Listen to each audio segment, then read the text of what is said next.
자, 마켓 시그널로 또 하루 시작해 보도록 하겠습니다. 뉴욕 시장은 여전히 뜨겁습니다. 우리 시장과는 너무나 다른 분위기가 나타나고 있는데 간밤에 조금 전에 마감한 뉴욕 시장은 여전히 상승 탄력, 트럼프 랠리가 계속 이어지고 있습니다. 테슬라는 오늘도 7에서 8% 또 상승했고요. 비트코인은 지금 계속해서 1000단위를 갱신하고 있습니다. 87,000달러까지 지금 상승 탄력 계속 나오고 있는 뜨거운 뉴욕 시장이네요. 네, 말 그대로 트럼프 랠리가 시장을 굉장히 뜨겁게 달구고 있는 나날을 보내고 있는데요. 네. 일단 수목금 발표되는 경제 지표 일정도 있기 때문에 단기 변동성에는 주의를 해보시는 게 좋을 것 같습니다. 간밤에도 긍정적인 상승 기조를 이어갔던 뉴욕 증시 보다 자세하게 확인해 보도록 할 텐데요. 간밤 시장 상황 확인해 볼까요? 그럴까요? 자, 이렇게 뉴욕 시장은 계속해서 랠리를 보이고 있습니다. 트럼프 랠리가 시장을 계속 이끌어가고 있는 상황인데 뉴욕 3대 지수가 일단은 출발은 상승으로 했는데 나스닥은 약보합권 정도로 마감한 것으로 지금 집계되고 있는 상황이고 조금 더 자세하게 지수 하나씩 체크를 해보겠습니다. 자, 일단은 다우 지수의 흐름이 가장 좋습니다. 다우 지수가 0.7% 가까이 상승세를 나타내면서 조금 전에 거래를 마감한 것으로 확인이 됐습니다. 44,000선을 가볍게 돌파했고요. 장 초반부터 보시는 것처럼 상승 출발로 시작을 하면서 장 막판으로 갈수록 탄력이 조금 줄어들긴 했지만 그래도 44,293포인트 선에서 거래를 마쳤습니다. 오늘은 또 다우존스 산업지수가 가장 좋은 흐름으로 거래를 마감하는 모습이었고요. S&P 500 지수도 보겠습니다. S&P 500 지수는 6,000선 도달을 목표로 하고 있는데 장중에는 6,000선을 돌파했습니다. 어제도 그랬지만 그제도 그랬고 6,000선 돌파를 계속 시도하고 있다가 오후쯤에는 조금 눌리는 모습을 보였지만 결국에는 상승 마감을 하면서 5,999포인트 선에서 지금 6,000선 도달하기 직전입니다. 6,000선 탈환, 6,000선을 돌파하게 되면 또 다른 상방이 열리는 것이기 때문에 S&P 500 지수의 상승이 더 있을 수 있다라는 그런 해석들 나오고 있습니다. 일단은 현재까지는 5,999포인트 선에서 거래를 마감했고요. 나스닥도 보겠습니다. 나스닥도 결국에는 상승 전환하면서 거래를 마감했네요. 0.01% 소폭의 상승으로 거래를 마감했습니다. 일단은 장중에는 하락세를 좀 보이기도 했고 그래도 막판에 상승 탄력을 조금 더 붙여주면서 강보합권 수준. 나스닥은 아무래도 칩 관련 종목들이나 오늘 그리고 M7 관련 종목들이 조금 쉬어가는 양상을 나타냈습니다. 이러면서 상대적으로 다우나 S&P 500보다는 상승 탄력이 조금 줄어든 상황이었습니다. 자, 그렇다면 시장의 분위기가 어떨까요? 전반적인 트럼프 랠리 그리고 간밤에 뉴욕 시장의 분위기가 어땠는지 하나씩 체크를 해보도록 하겠습니다. 자, 이렇게 멈추지 않는 트럼프 랠리가 이어지고 있습니다. 트럼프 랠리 우리도 좀 받아갔으면 좋겠는데 미국만 가네요. 자, 이렇게 멈추지 않는 트럼프 랠리 아까도 보셨던 것처럼 나스닥은 보합권 수준에서 지금 상승과 하락을 마지막까지 체크를 하고 있고 다우와 S&P는 어쨌든 강한 상승세를 여전히 이어줬습니다. 트럼프 랠리 타고 일제히 지수도 고공행진을 펼치고 있는 뉴욕 시장. 테슬라의 주가가 계속해서 급등하고 있습니다. 간밤에도 좋은 이야기들이 나오면서 목표 주가를 상향하겠다. 댄 아이브스가 $400의 목표 주가를 제시했습니다. 여기에다가 트럼프 랠리, 트럼프 수혜를 받는 종목들을 계속 지금 찾아내고 있는 상황인데 일제히 고공행진, 금융주도 다시 한번 트럼프 수혜주다라는 것을 부각시키면서 상승 탄력을 보여줬고요. 비트코인이 86,000이라고 썼는데 조금 전에 또 87,000달러를 넘어섰습니다. 이러다 보니까 비트코인 관련주들도 함께 상승세. 모건 스탠리에서는 지금 어쨌든 시장의 분위기는 너무 좋은데 상승이 단기적으로 너무 많이 올라왔다. 그렇기 때문에 차익 실현 매물이 좀 나올 수도 있기 때문에 이것을 주의하자. 그리고 이번 주에 발표되는 인플레이션과 관련된 지표들을 확인하고 나서 상승장이 지속될지 여부를 판단하는 것이 좋겠다라는 조금은 안정적인 투자 의견을 내놓기도 했습니다. 자, 그리고 주식시장은 열렸는데 채권시장은 미국의 참전용사의 날이었습니다. 이러면서 채권시장은 오늘 열리지 않은 상황이었습니다. 자, 그렇다면 전반적인 시장의 분위기를 더 자세하게 확인해 볼까요? 히트맵을 통해서 주가 S&P 500 지수의 주요 종목들의 흐름을 보겠습니다. 테슬라 먼저 봐야겠죠? 테슬라 결국에는 오늘도 7% 넘게 상승세를 나타냈습니다. 테슬라 가지고 계신 분들은 연일 환호성을 지르실 텐데 오늘도 역시 아침에 일어나자마자 스마트폰 확인하셨을 겁니다. 테슬라는 오늘도 7% 넘게 상승세를 나타냈습니다. 반면에 다른 빅테크주들은 좋지가 않습니다. 다른 M7 관련 종목들, 애플이 1.45%, 엔비디아, 마이크로소프트, 그리고 메타도 하락했습니다. 구글 정도가 좀 상승세를 나타내주면서 거래를 마감하는 모습이었고요. 자, 아까도 살짝 말씀드렸지만 금융주들이 다시 이 트럼프 수혜주로서 부각을 받으면서 오늘 금융주가 또 좋은 흐름을 나타냈습니다.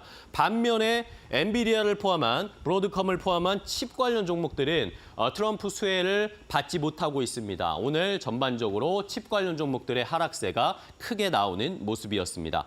자, 그렇다면은 M7 주요 종목들의 흐름 확인해 보겠습니다. 가장 우리가 주목하고 있는 테슬라는 오늘 7% 넘게 상승한 거 보셨죠? 댄 아이브스가 테슬라의 목표 주가를 $400로 $100나 높여 잡았습니다. 테슬라 지금 트럼프의 가장 수혜주이고 트럼프가 당선된 것이 게임 체인저가 됐다. 이제 테슬라는 단순히 전기차 업체가 아니라 AI를 포함한 전반적인 기술 업체로 진화하고 있다라는 의견들을 내놓으면서 IRA가 폐지되더라도 이제 테슬라는 단순 전기차 기업이 아니기 때문에 오히려 상대적인 경쟁자들이 부진할 때 테슬라는 더 올라갈 수 있다라는 그런 의견들을 내놨습니다. 엔비디아는 주가가 떨어졌습니다. 그럼에도 불구하고 파이퍼 샌들러에서는 목표 주가를 $175까지 상향하는 모습입니다. 지금은 조금 쉬어가고 있지만 여전히 AI 수요는 탄탄하다라는 그런 의견으로 오히려 조정을 받을 때 조금 기회로 볼 수 있지 않을까라는 그런 의견들도 있었고요. 반면에 애플은 트럼프 랠리에서 철저히 소외되고 있는 상황입니다. 자, 비트코인의 가격도 계속 올라가고 있는 상황이죠. 비트코인은 천장이 뚫렸습니다. 코인베이스, 마라홀딩스, 로빈후드 같은 이 비트코인에 관련된 종목들의 주가 흐름 계속 좋게 나타내고 있고요. 트럼프가 재집권했고 그리고 공화당이 상원과 하원을 싹쓸이하게 되면 결국에는 이제는 미국은 가상자산 르네상스 시대를 맞을 것이다. 가상자산의 수도가 될 것이다라는 그런 의견으로 비트코인 관련 종목들 일제히 상승부를 켰습니다. 자, 그러면 종목들의 주가 흐름을 함께 확인을 해보도록 하겠습니다. 가장 먼저 테슬라를 봐야 되겠죠. 테슬라의 주가는 여전히 좋은 흐름을 나타내고 있습니다. 오늘도 역시 좋은 흐름으로 상승 마감을 했습니다. 계속해서 테슬라의 주가 흐름, 이 대선이 마치고 나서 계속해서 상승 탄력을 나타내기 때문에 거의 30% 넘게 주가 상승률이 나타나고 있습니다. 다음은 엔비디아인데요.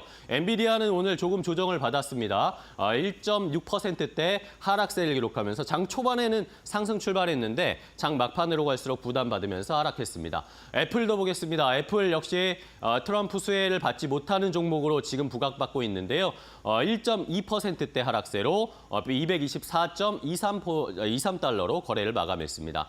자, 다음은 여러분들이 또 하나 궁금하신 비트코인의 가격 체크해 보겠습니다. 현재 얼마나 올라갔을까요? 네, 87,000달러 돌파했습니다. 87,151달러를 기록하면서 지금 조금 전부터 한 1시간 전부터 급등하고 있습니다.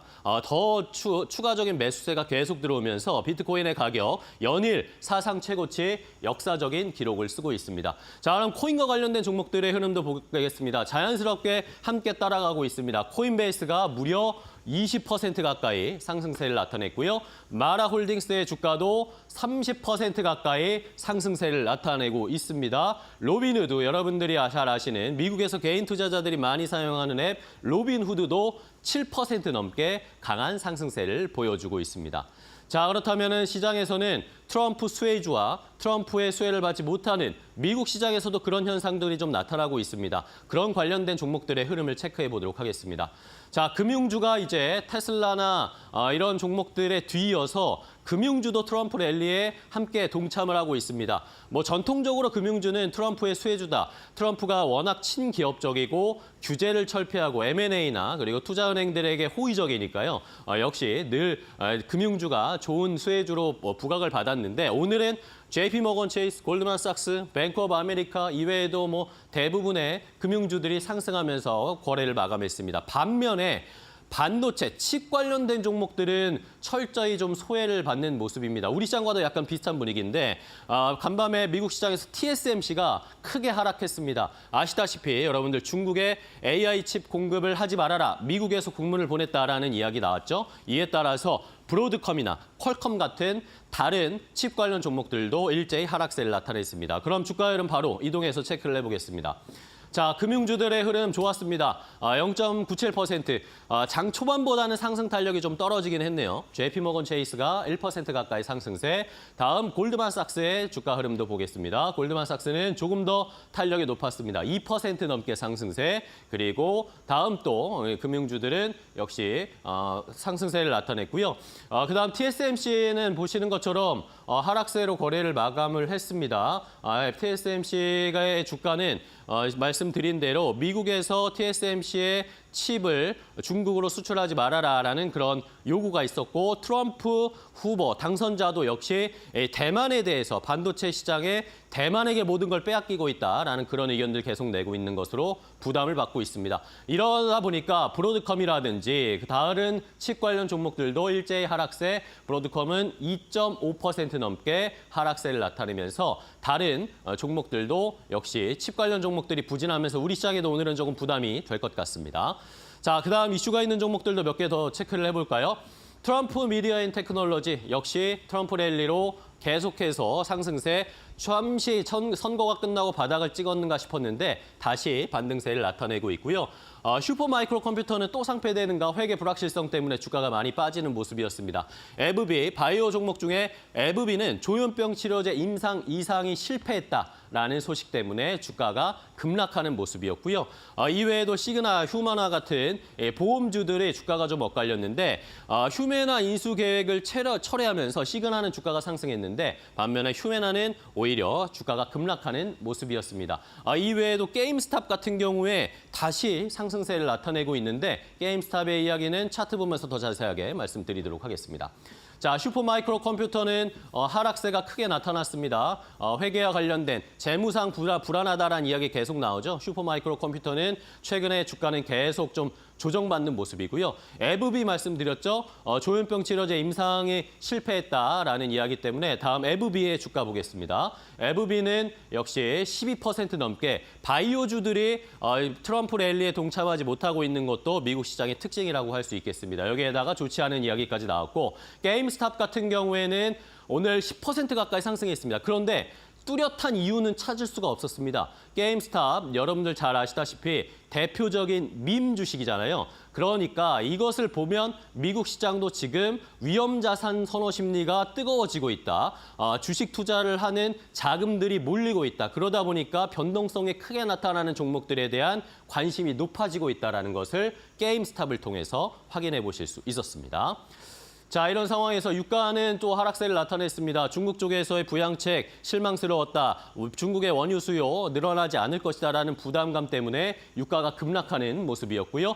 금도 역시 위험자산 선호 심리가 너무 강해지고 비트코인이 이렇게 올라가다 보니까 상대적으로 금에 대한 안전자산에 대한 수요는 떨어지고 있습니다. 금도 2% 넘게 하락하면서 2,600달러대로 내려왔습니다. 자, 이렇게 간밤에 뉴욕 시장 마감 상황 함께 체크를 해봤습니다.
네, 간밤 있었던 주요 외신 헤드라인 함께 확인해보는 머스노 5 시간입니다. 간밤에도 뉴욕 증시는 상승으로 마무리가 됐습니다. 트럼프 대통령 당선 이후에 지속적인 주가 상승을 이어오고 있는 상황인데요. S&P 500의 연초부터의 차트를 보시면 지속적인 우상향 흐름이 나오고 있는 모습을 확인을 해볼 수가 있겠습니다. 다만 단기간에 너무 과도하게 오른 부분도 있기 때문에 트럼프 랠리는 과도하다라는 의견도 있고 반대로 연말까지 해당 급등 흐름이 이어질 수 있다라는 시각도 있는데요. 월가의 구체적인 내용들 확인을 해보도록 하겠습니다. 일단 트럼프 랠리 현재는 과도하다라는 입장부터 점검을 해보도록 할 텐데요. BTIG의 조나단 크린스키 수석 마켓 기술 분석가는 현재 시장의 많은 부분들이 극도로 확장되어 있는 상태에서 진입 시점이 좋지 않다라는 평가를 내놨습니다. 미국의 대통령 선거 이후 폭발적인 움직임을 보이면서 지난 6월 S&P 500 기업의 27%가 이미 52주 신고가를 경신했다라고 언급을 했는데요. 이 S&P 500 구성 기업의 25% 이상이 52주 신고가를 기록했던 2009년 당시와 비교해 보면 이 분석가는 신고가 랠리 이후 평균적으로 지수가 0.49%는 하락했던 부분을 다시금 상기를 했습니다. 그리고 한 달 동안 지수 수익률은 추가적인 하락을 보여서 마이너스 1.65%를 기록했다라는 부분을 다시 한번 점검하자라고 이야기를 전했고요. 그리고 시티그룹의 한 전략가도 이 S&P 500이 선거일 이후로 5%가 넘는 지수 상승을 보였는데 만약 6,100선을 넘기게 된다면 이 선거 랠리 모멘텀은 약화될 수 있다라는 점을 투자자들이 꼭 인지해야 된다라고 이야기를 전하기도 했습니다. 다만 미국 대선 이후 랠리가 지속되면서 S&P 500 지수가 연말까지는 6,200선까지 올라갈 수 있다라는 입장도 있는데요. 바로 오펜하이머의 전망입니다. 이 오펜하이머의 한 수석 전략가는 이 미국 대선 이후 시장의 불확실성이 사라졌다라고 이야기하면서 미국 증시는 안도 랠리와 함께 이 연방준비제도 이사회의 11월 금리 인하도 투자자들의 시장에 대한 신뢰를 상승시킨 요인이라고 평가하기도 했습니다. 일단 오늘도 S&P 500 장 초반에 역대 신고점을 다시 한번 경신하면서 상승 기조를 이어갔는데요. 다만 장 후반에는 조금 힘이 빠지면서 보합권에 마무리가 됐습니다. 미국 시장은 이렇게나 뜨겁지만 트럼프 트레이드가 아닌 트럼프 리스크 때문에 오히려 두려움에 떨고 있는 시장도 있습니다. 대표적으로 중국 시장이 그럴 수 있겠죠. 이 고관세 때문에 중국 시장이 앞으로 위축되진 않을까 우려하는 시각들도 많지만 오히려 트럼프 일기 때보다도 훨씬 더 잘 버틸 수 있다라는 관측도 동시에 나오고 있습니다. 트럼프 일기 행정부는 2018년에서 19년 동안 중국산 제품 수천 개에 대해서 고율 관세를 부과했었죠.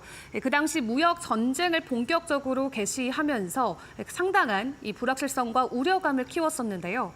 트럼프 당선인은 이번 대선에서도 중국산 제품에 60% 이상의 관세를 추가로 부과하겠다라는 공약을 내세우기도 했습니다. 다만 중요한 건 현재 중국 상황이 크게 좋지 않다라는 게 될 것 같은데요. 중국의 부동산 경기 침체나 은행 부분의 대규모 손실, 그리고 지방정부의 부채 위기가 있기 때문에 현재 중국의 경제 동력은 많이 약해져 있는 상황입니다. 그리고 내수가 위축되었기 때문에 수출에 더 의존하고 있는 상황인데 그럼에도 불구하고 현재 중국 경제는 트럼프 일기 때보다도 관세나 미국의 압박에 더 잘 버틸 수 있다라는 관측이 있습니다. 중국 정부가 현재 중국의 경제를 살리기 위해서 투입할 수 있는 막대한 자원을 보유하고 있고 투자하겠다라는 발표안들을 계속해서 내놓고 있죠. 중국 공산당 지배체제는 민주주의 국가와는 다르게 한번 방향을 결정하면 신속하게 정책을 이해갈 수 있다라는 부분에 있어서 시행력에 강점이 있다라고 시장은 풀이를 하고 있고요. 또 중국은 수년간 시행해왔던 정부 주도의 제조업 육성 정책 덕분에 전기차나 태양광, 청정 에너지 기술의 지배적인 공급업자로 오히려 발돋움을 하기도 했습니다. 그리고 미국의 관세를 부과하더라도 청정 에너지 산업에서 중국산 제품을 완전히 끊어내기는 쉽지 않다라는 게 시장의 풀이고요. 오히려 중국의 자급자족을 촉진했다라는 시각도 동시에 전해지면서 미국 시장에 덜 의존하고 있는 중국은 트럼프 2기 때는 다른 모습을 보일 것이라는 분석들이 많이 나오고 있습니다. 다만 미국의 전체 수입 안에서 중국산의 현재 수입 비중이 지난 6년 동안 20%에서 13%까지 감소했다라고 하는데요. 실제로 홀로 서기를 계속해서 이어가고 있는 중국의 상황인데 정말 영향이 우리가 우려한 만큼 크진 않을지 시장 상황을 계속해서 점검을 해보시는 게 중요할 것 같습니다. 자, 그리고 최근에 금융주들의 상승이 있었습니다만 월가에서는 추가 상승에 대한 기대감을 또 언급을 하고 있습니다. 지난주에 헤지 펀드에서 미국의 금융주들을 대거 집중 매수했다라는 시그널들을 포착하면서 앞으로도 우리가 주목해봐야 되는 산업과 섹터다라는 입장이 나왔는데요. 일단 트럼프 당선에 대한 기대감과 함께 최근 금융주들의 변동성 계속해서 시장에 나와 있었죠. 그런 가운데 지난 한 주 동안도 헤지 펀드들의 매수량이 계속해서 들어왔다라고 하고요. 이 글로벌 헤지 펀드들이 지난주 3년 만에 은행 주식을 최대로 편입하면서 여전히 선도 수익 대비 주가 비율이 10년 평균치에 못 미치고 있는 트럼프 1기와 비교했을 때 상당히 매력적인 산업이라는 평가가 이어지고 있습니다. 트럼프가 은행 자본 요건 강화와 같은 바이든 행정부의 규제 조치를 풀 것이라는 예상도 현재 은행주들의 기대감을 키워가고 있는 상황인데요.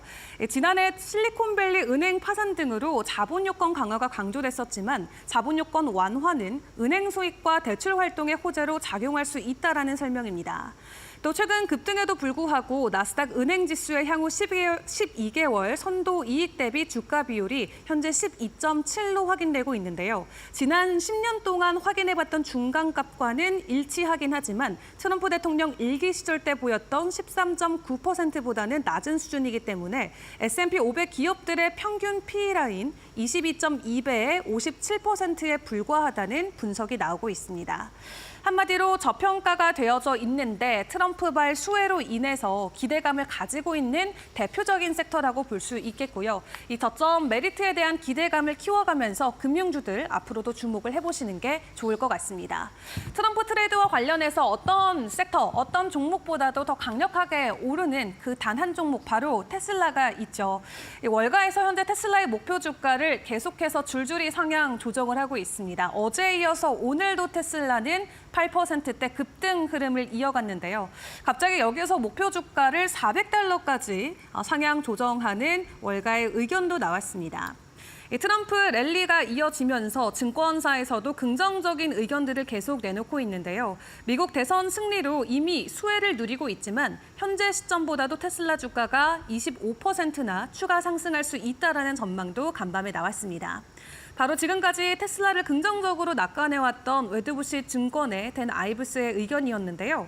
기존 목표 주가 $300에서 테슬라의 목표 주가를 $400로 상향 조정했습니다.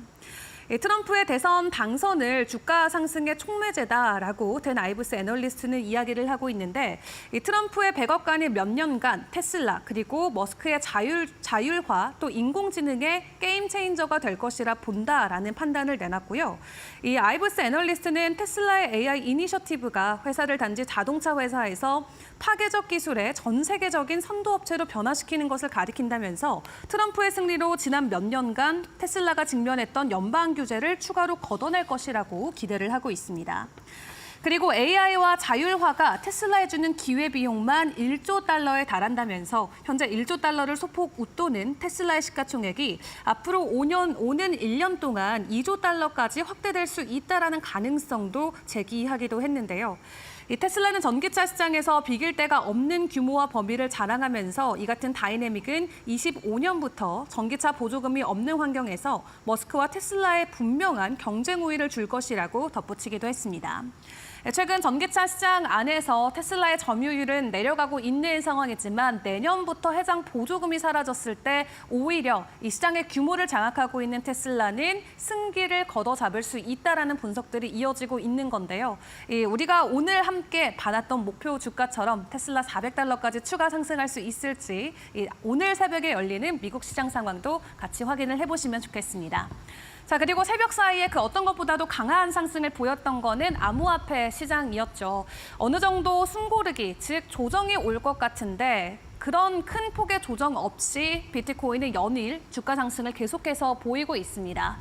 전일 대비해서도 10%의 상승을 보이면서 이 시각 현재는 $88,000까지 돌파를 해준 상황이고요. 역사상 최고점이자 이 심리적 지지선, 저항선 모두 돌파한 상황으로서 차트적인 관점에서는 지속적인 낙관론이 이어지고 있는 상황입니다.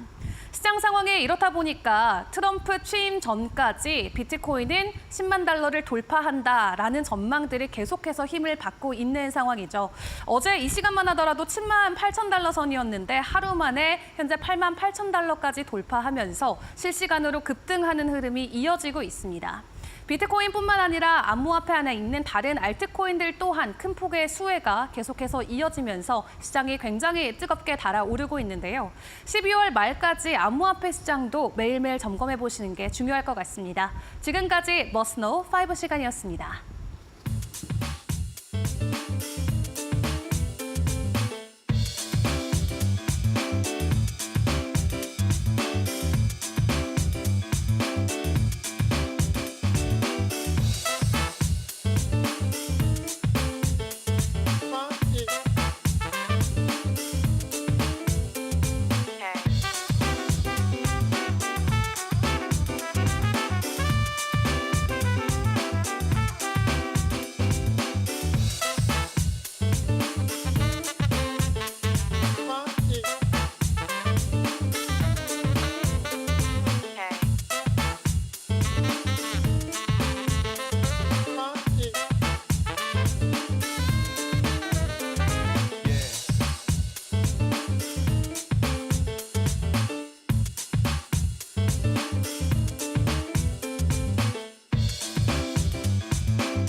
안녕하세요. 메디토크 신일섭입니다. 오늘의 주제는 미국 시장에 투자해야 되는 근본적인 이유. 피트 부모가 자식을, 자식이 부모를 사랑하는 것과 같은 것. 자, 오늘은 새로운 대통령도 지금 들어섰겠다. 근본적인 얘기를 해보려고 합니다. 지금 이런 방송이나 미국 정보들 보는 이유가 뭔가요? 그냥 뭐 재미로 보나요? 뭐 재미로 봐도 상관없지만 결과적으로 이거를 계속 보고 연구를 한다는 거는 수익을 내기 위해서인데 미국 시장에 투자를 아직도 꺼려하는 사람들이 많은 것으로 알고 있습니다. 자, 이거는 필수일까요? 선택일까요? 항상 이렇게 대통령이 바뀔 때나 아니면 뭐 서브프라임이나 9.11 테러 같은 이런 일들이 있었을 때 어떤 대체제 혹은 대체 세력의 등장 이런 거를 주장하는 어떤 항상 그 코멘트들이 나오고 보이스들이 커지죠. 뭐 중국이 대체를 할 것이다. 아니면 세계 패권의 변동이 올 것이다. 달러 패권이 무너질 것이다. 별의별 얘기가 다 있었죠.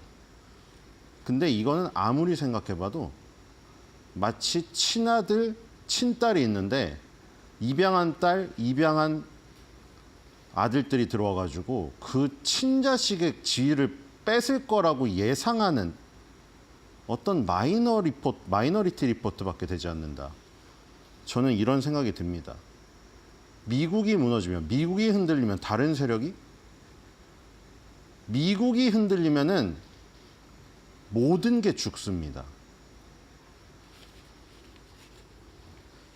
자, 그래서 무슨 중국몽이니 뭐니 맨날 있었는데 지금껏 다 틀렸고요. 그렇죠? 맨날 이렇게 틀릴 때마다 어떤 뭐 중국에서 굉장히 오랫동안 연구를 한 뭐 중국에 대해서 중국몽을 꿈꾸는 보이스들이 나와서 굉장히 많은 얘기들을 합니다. 제 생각에 물론 여러 가지 의견이 있을 거예요.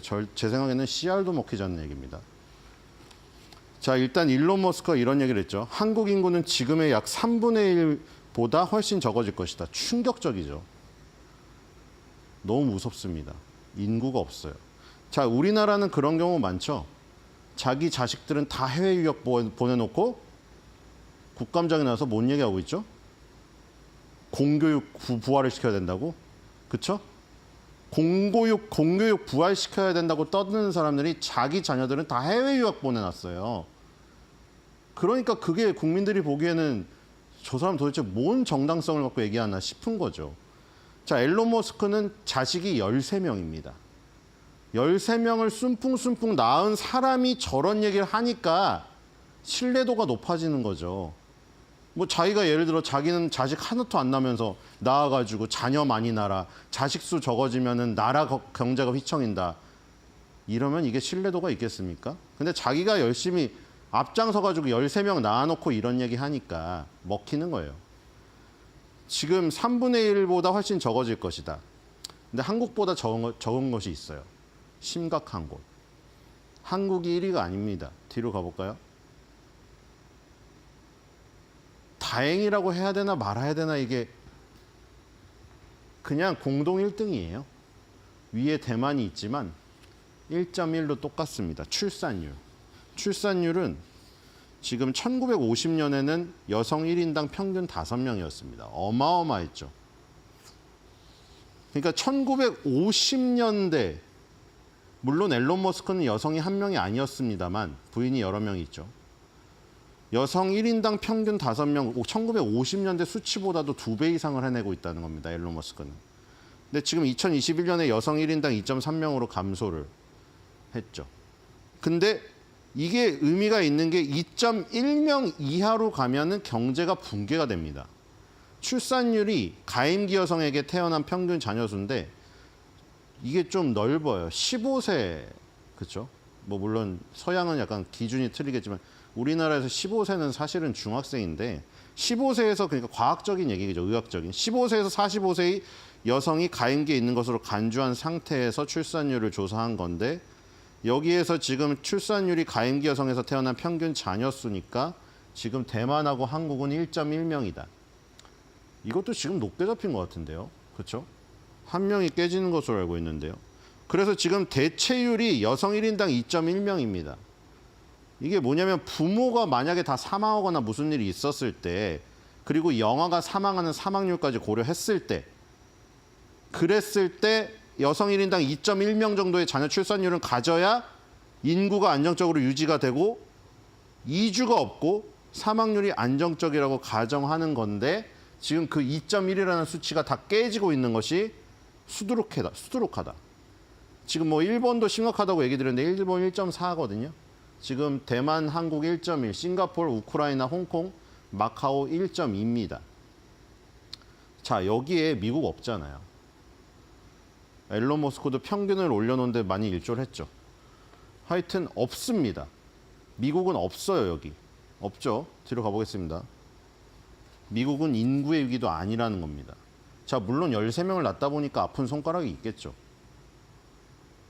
앨런 머스크가 이제 실세로 들었으니까 아들이 여기서 살기 싫답니다. 그리고 사실 아들은 지금 성전환 수술해서 트랜스젠더로 그러니까 지금 원래는 태어났을 때는 아들이었는데 지금 딸로 성전환 수술을 한 상태입니다. 떠난다고 했어요. 물론 13명이니까 그럴 수도 있겠죠. 자, 뒤로 가보겠습니다. 자, 그래서 트럼프의 가족에 새로 입양을 들어갔습니다. 머스크가. 그렇죠? 트럼프의 가족에 새로 입양을 들어간 머스크의 모습이고요. 뒤로 가보겠습니다. 자, 그럼 이게 왜 미국은 저렇게 출산율이 낮아지지 않는가? 과연 잘 살아서? 그렇죠. 그런 것도 있죠. 근데 우리나라가 왜 애를 안 낳나? 무슨 교육에 대한 문제도 있고 요즘에 솔직히 그런 말 많이 나오잖아요. 이런 사회에서 애를 낳으라고 하는 거냐고. 평범한 여고생이 길을 가고 있는데 뒤에서 갑자기 미친 돌 아이가 칼로 찌르고 이런 세상에서 애를 낳고 싶습니까? 그러니까 범죄율, 폭력범죄가 굉장히 범람하게 되면은 위험한 세상에서 애를 누가 낳겠어요. 근데 지금 미국의 폭력 범죄율, 미국이 뭐 맨날 이제 언론 SNS가 발달하다 보니까 하루가 건너서 무슨 뭐 기아 현대차를 차키를 탈취해가지고 뭐 뺏는 퍼레이드가 펼쳐지고 무슨 뭐 월마트를 다 약탈해가지고 뭐 인앤아웃하고 다 폐점하게 만들고 범죄 많은 거 같잖아요. 폭력 범죄율이 엄청나게 다운되고 있습니다. 지금 1991년 1년에서 3년 부시 시절에 비하면은 지금 반토막 났죠. 자, 이 코로나 때 트럼프가 코로나 때 뭐 덕을 봤다고 하지만 그거 일단 블랙선으로 없어지고 그거를 감안하더라도 지금 추세가 계속해서 내려가고 있는 추세잖아요. 1990년대에 정점을 찍었어요. 그 다음에 그때 부시 정부에서 10만 명당 721건입니다. 저게 721이 10만 명당 721건이었는데 점점 감소를 하더니 지금 빌 클린턴 때 확 줄어들고 그 다음에 지금 2022년에 잠깐 증가했다가 다시 감소하는 수치고 10만 명당 그러니까 376명이죠. 10만 명당 721명의 반토막이 난 상태입니다. 폭력 범죄율이 완연히 줄어드는 상태다. 애 낳아서 편안히 기를 수 있겠죠. 뒤로 가보겠습니다. 자기 애가 범죄자만 안 되면 돼요. 자, 그래서 이거는 그 수치고요. 빌 클린턴 때 많이 떨어졌고 부시 때 정점을 찍었다. 그리고 지금 트럼프, 바이든, 뭐 진보 공화당 상관없이 지금 내려가고 있는 상황이다.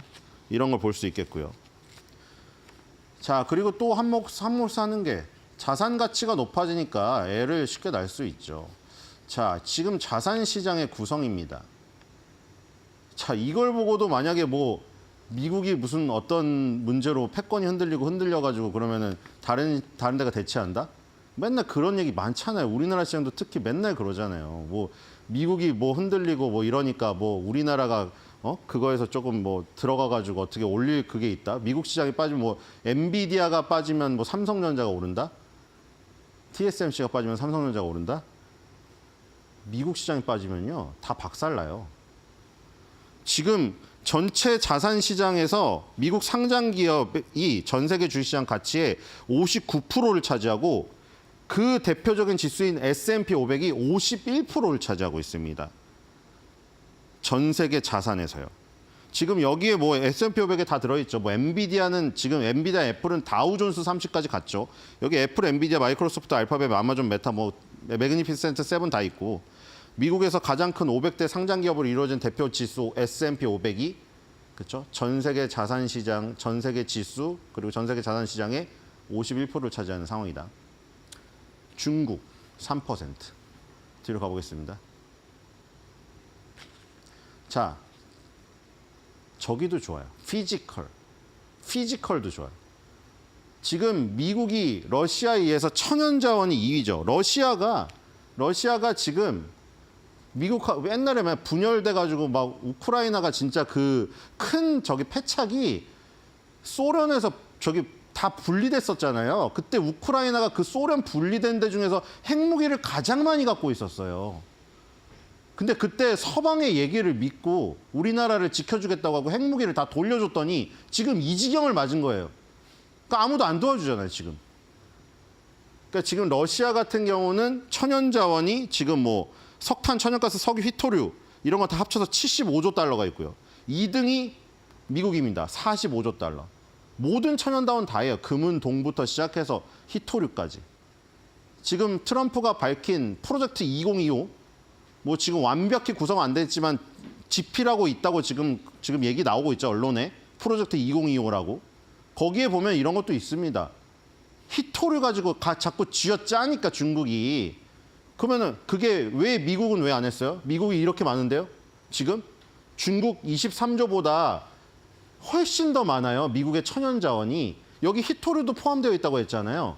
그 휘토류 솔직히 찍어내면은 중국이 휘토류 가지고 장난질 치는 거 맨날 무슨 미국 전투기에도 휘토류 들어간다고 뭐 우리나라 휴대폰, 애플 휴대폰에도 휘토류 들어간다고 중국이 그거 자꾸 하고 있죠. 근데 왜 계속 휘토류를 생산을 못했나요?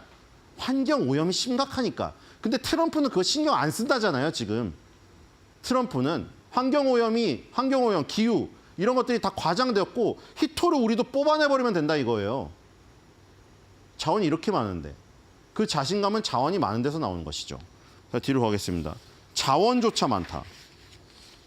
자, 이거는 글로 정리해 놓은 거고요. 뒤로 가겠습니다. 자, 이걸 보면은 딱 알 수가 있어요. 자, 미국의 주별로 그 주에 맞먹는 경제력을 가진 나라를 대비해 놓은 건데 한 주가 하나의 나라예요. 뉴욕주는 캐나다랑 맞먹어요. 경제력이. 워싱턴은 대만 하나랑 맞먹어요. TSMC 갖고 있는. 어마어마하죠. 자, 그리고 여기서 제일 조그만 게 있거든요. 제일 GDP가 작은 게 미국의 버몬트라는 그 딱 이름만 들어도 시골이잖아요. 버몬트라는 시골 지역이 있는데 여기가 GDP가 가장 낮아요. 근데 이 낮은 데를 국가랑 그 비교를 하면은 네팔이랑 비슷합니다. 우리가 네팔에 대해서 이미지가 어때요? 약간 빈국이죠.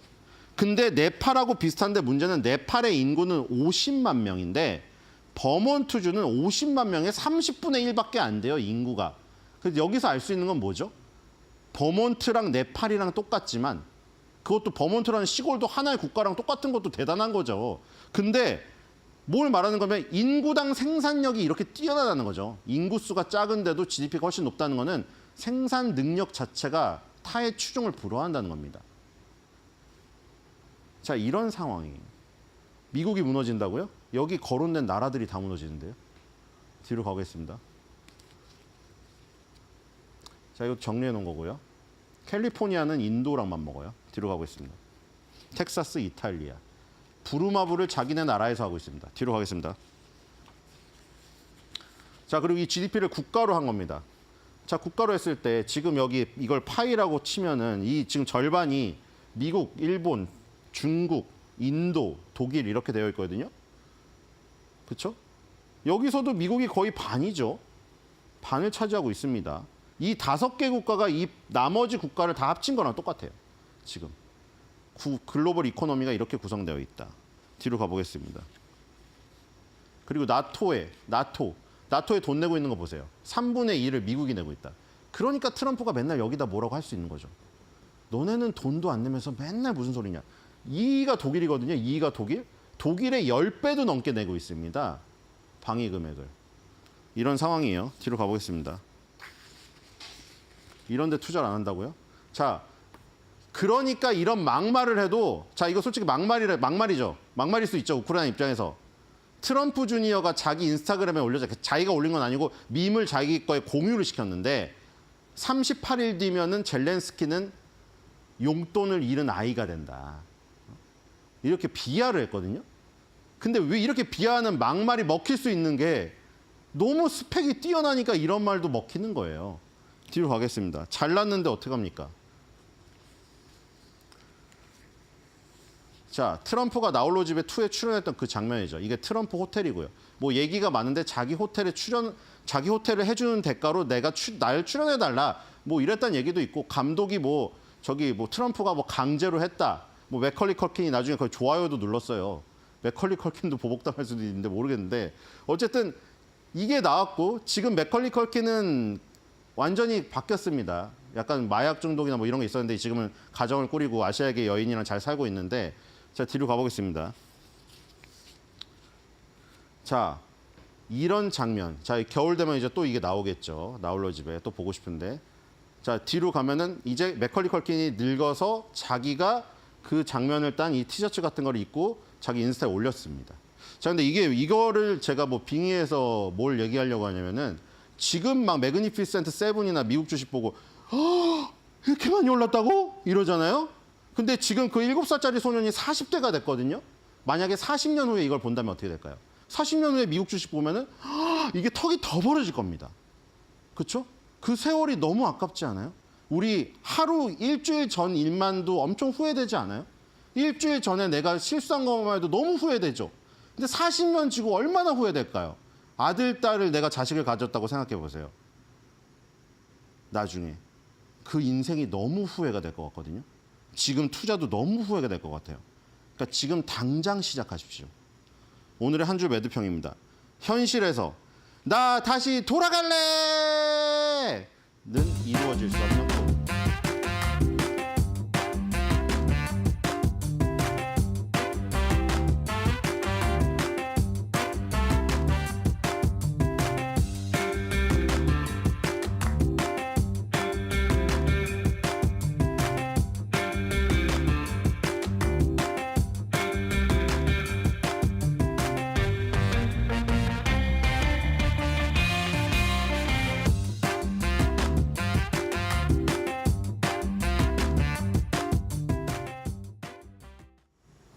자, 미국 뉴욕 시장은 트럼프 때문에 트럼프 덕분에 계속 올라가고 있습니다. 결국에 3대 지수도 다 상승했고 테슬라 올라가고 엔비디아는 좀 쉬고 있고요. 비트코인의 가격 올라가고 금융주도 올라가고 계속 상승세를 타고 있습니다. 자, 미국 안에서도 이 트럼프의 수혜주와 피해주로 좀 나뉘는 모습은 보이고 있는데 그래도 전반적으로 상승세를 나타내고 있죠. 자, 과연 트럼프의 행정부가 시장을 더 끌어올려 줄까요? 그것을 방향을 탐색할 수 있는 방법은 바로 트럼프 2.0 정부에 어떤 인사들이 들어가는가에 따라 우리가 투자의 방향이라든지 앞으로의 미래에 대해서 예측을 해볼 수 있을 것 같습니다. 그래서 오늘은 트럼프 2.0 행정부, 과연 어떤 인사들이 들어갈까 정리를 해보았습니다. 자, 일단은 트럼프 이번에 새로운 내각을 꾸리게 되는데 행정부를 꾸리게 됩니다. 거기에서 트럼프가 뭔가 인사들을 뽑는 기준이 지금 하나씩 공개가 되고 있습니다. 크게 세 가지로 분류를 해볼 수 있었는데요. 제가 기사나 내용들을 찾아보니까 자, 일단은 마가입니다. Make America Great Again. 미국을 다시 위대하게 이 취지, 이 비전을 공유할 수 있는 사람들을 주요 인사로 채택을 하고 있고요. 여기에다가 요거는 뭐 여담이지만 플로리다 출신들이 굉장히 많았습니다. 트럼프 당선자가 플로리다에 살기도 하고 플로리다에서 정치를 시작했다거나 고향이 플로리다인 사람들이 많이 발탁이 되는 것을 확인할 수 있었고요.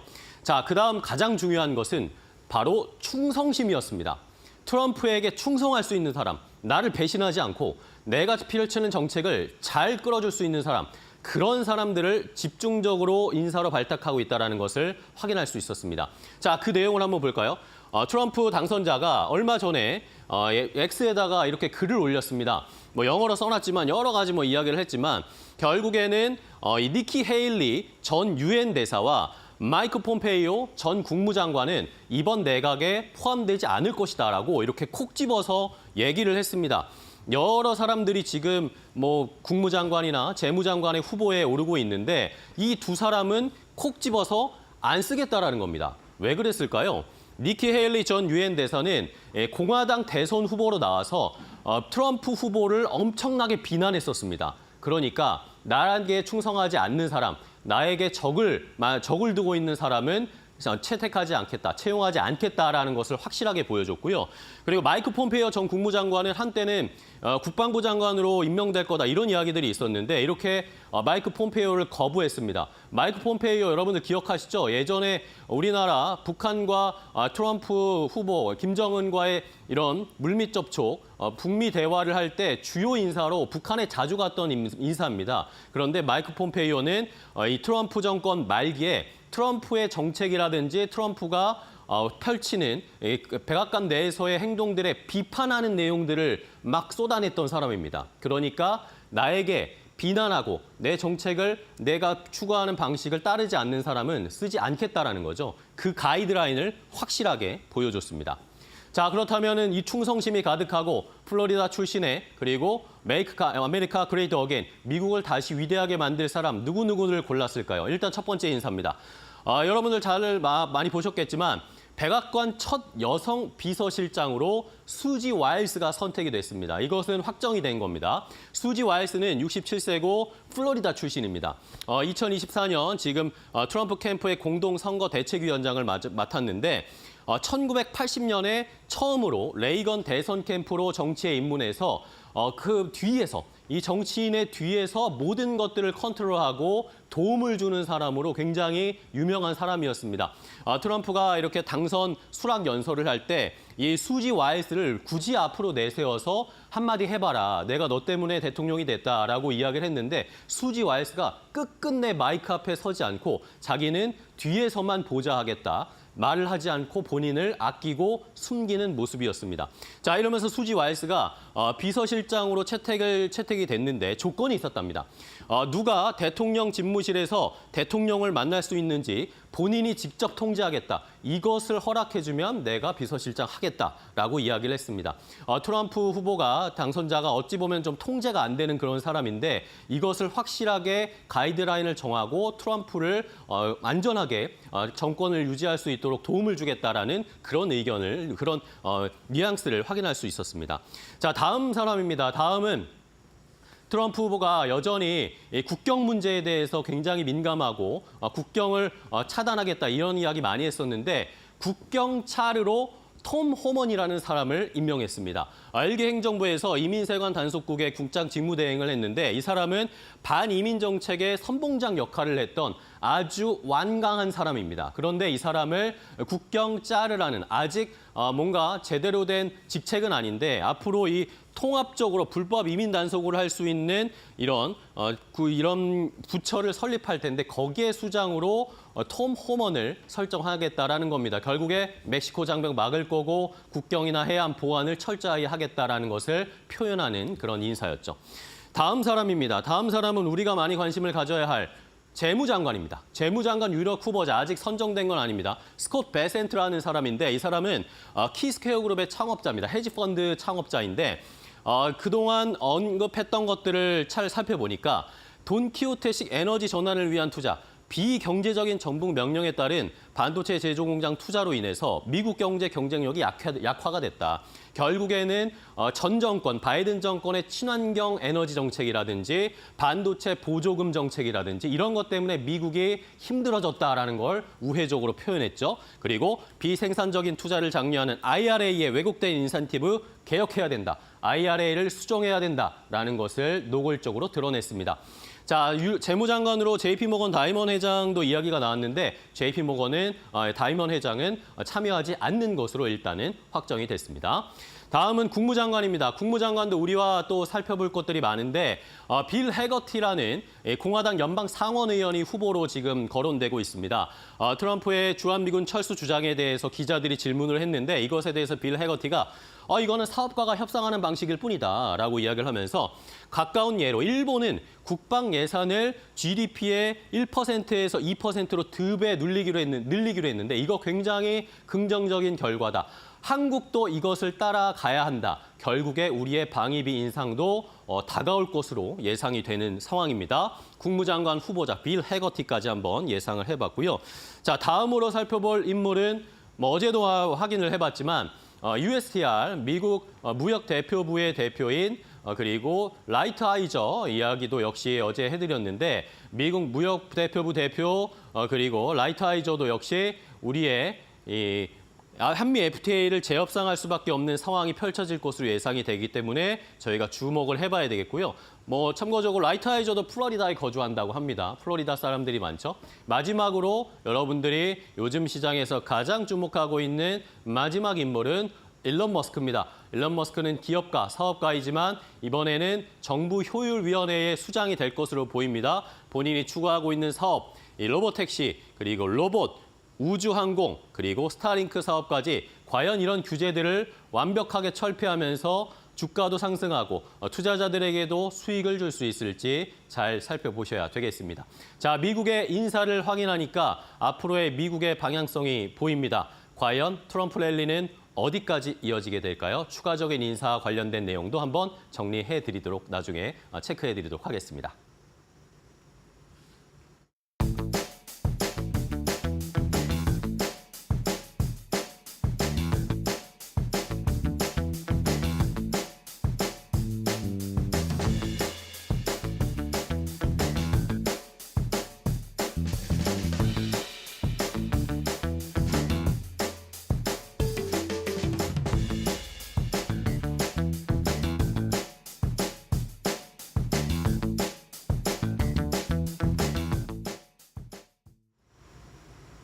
트럼프 랠리에서는 소외되고 또 중국 이슈에는 되려 하락으로 반응을 하면서 말 그대로 우리 시장은 현재 의지할 곳 없이 외로운 시간들을 보내고 있습니다.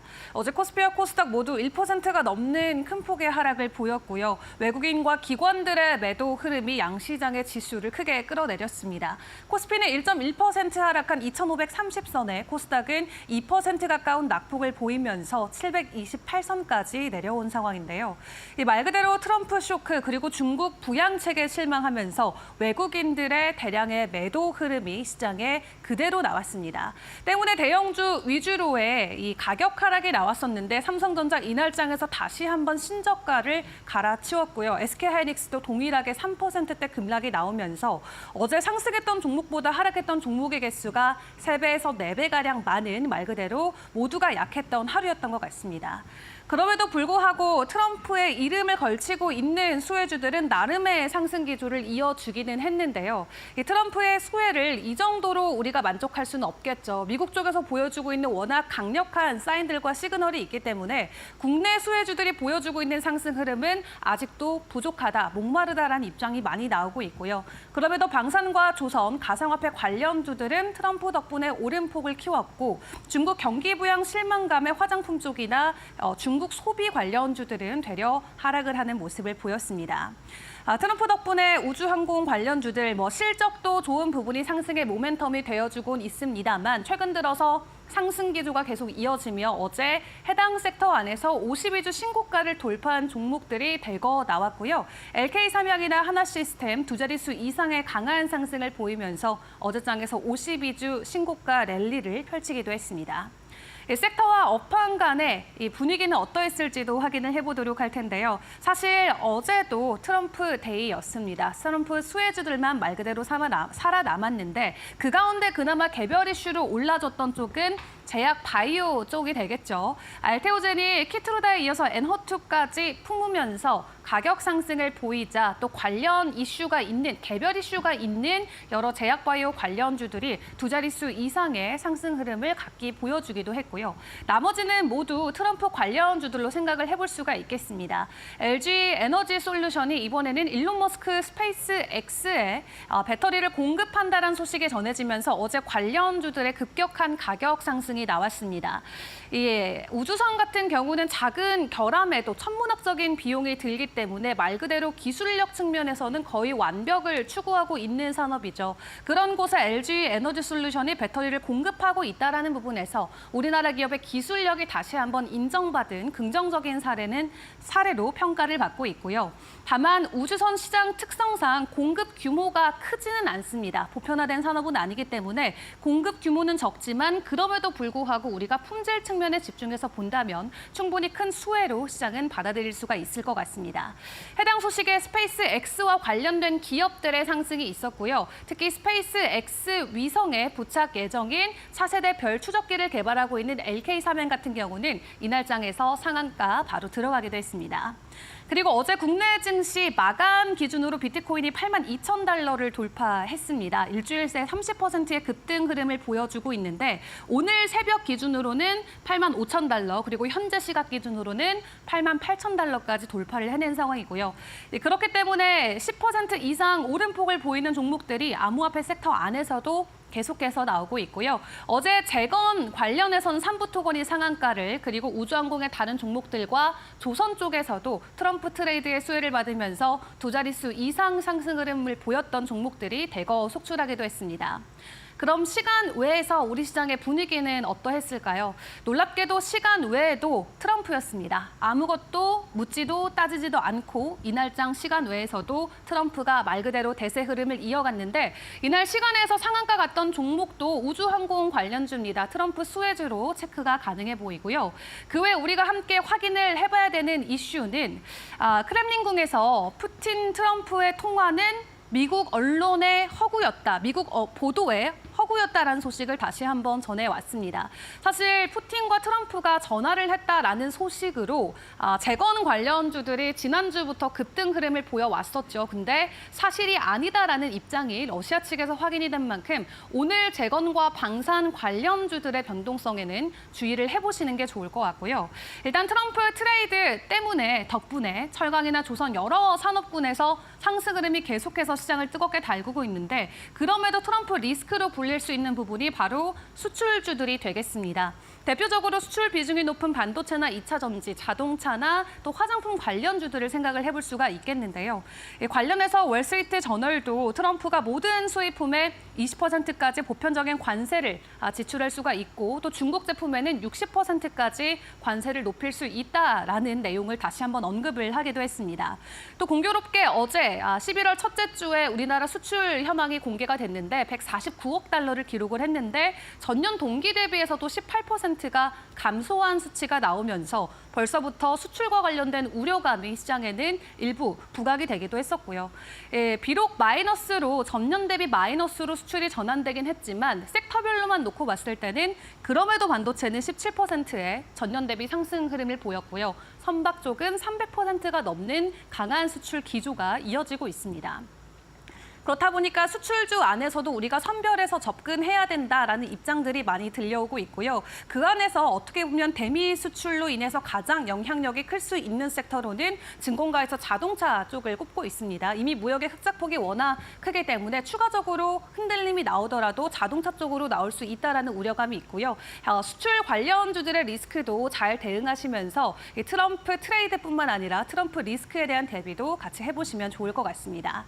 자, 그리고 이 트럼프 트레이드 지속적인 상승 흐름이 이어지고 있는 가운데 여기에서 우리가 암호화폐 시장을 빼놓을 수 없겠습니다.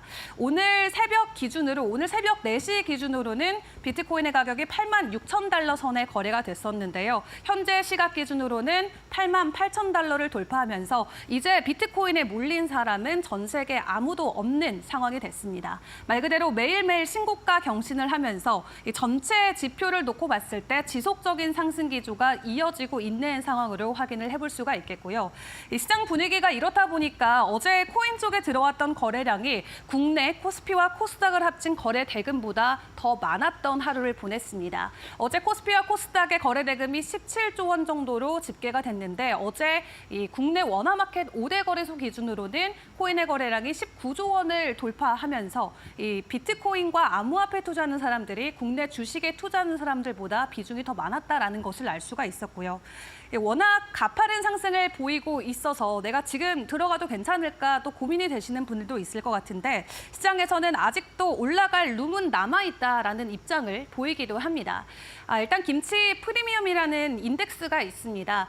다른 거래소들보다 국내에서 거래되고 있는 비트코인의 가격, 그 비율을 확인하는 지수인데요. 보통은 이 비트코인이 상승하고 있는 주기에는 다른 해외 거래소들보다 국내에서 10% 정도 더 비싼 가격의 비트코인이 거래가 됩니다. 근데 현재 김치 프리미엄 지수를 확인을 해보면 마이너스 1.8%로 오히려 달러로 거래하는 것보다 원화로 비트코인을 사게 되면 190만 원 정도 저렴하게 구입이 가능한 상황인데요.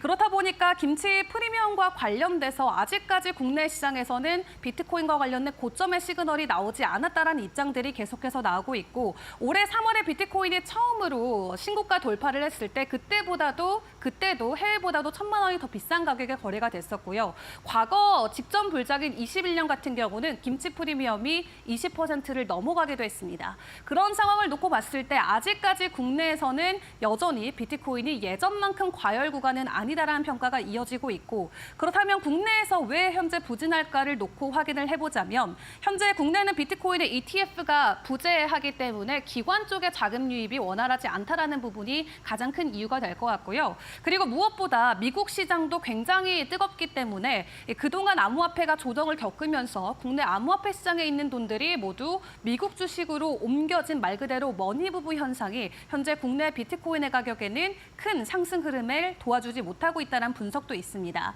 실제로 국내 대표 가상화폐 거래소인 업비트의 1분기 예치금이 6조 원대를 기록했었는데 현재 3분기 기준으로는 3조 원까지 내려오면서 코인 시장보다도 미국 시장에 훨씬 더 많이 국내 투자자들이 투자하고 있는 상황을 확인을 해볼 수가 있겠고요. 그리고 가상자산과 관련된 규제 강화도 국내 시장 투자자들의 투심을 계속해서 깎고 있기 때문에 이러한 부분으로 국내에서는 아직 고점 고점이 오지 않았다, 과열 구간에 진입하지 않았다라는 평가가 나오고 있는 겁니다. 그럼 더 갈 수 있을까를 생각을 했을 때 간밤 트럼프 트레이드의 최대 수혜주로 불리는 테슬라 같은 경우도 8% 가까운 상승을 보였고요. 암호화폐 시장은 3조 달러를 넘어서면서 비트코인의 전체 시가총액이 은의 시가총액을 뛰어넘는 수준까지 올라온 상황인데요. 이미 국내에서는 추가적으로 10%에서 20%까지 올라갈 수 있는 룸은 남아있는 게 과거 데이터를 통해서 확인이 가능하기 때문에 현재 구간에서 우리가 어떤 선택을 해야 될지 잘 고민해 보시면 좋을 것 같습니다. 마지막으로 이번 주 주간 일정도 빠르게 점검을 해보도록 할 텐데요. 일단 어제 광군절 시작이 됐죠. 그리고 오늘은 주요 연은 총재의 연설들 그리고 제롬 파월 연준 의장의 연설도 준비가 돼 있습니다. 그리고 오는 수요일과 목요일과 금요일에는 경제 지표들이 발표가 되기 때문에 이제 대선이라는 빅 이벤트가 마무리된 현재 시점에서 우리는 여러 가지 경제 지표들의 발표를 잘 확인을 하면서 투자 전략을 세워봐야 될 것 같고요. 오늘도 여러 가지 변수들이 있습니다만 간밤 뉴욕 증시가 다시 한번 사상 최고가에 마무리를 해줬던 만큼 오늘 국내 증시에도 해당 영향이 잘 불어와줬으면 좋겠습니다. 지금까지 국내장 함께 점검해봤습니다.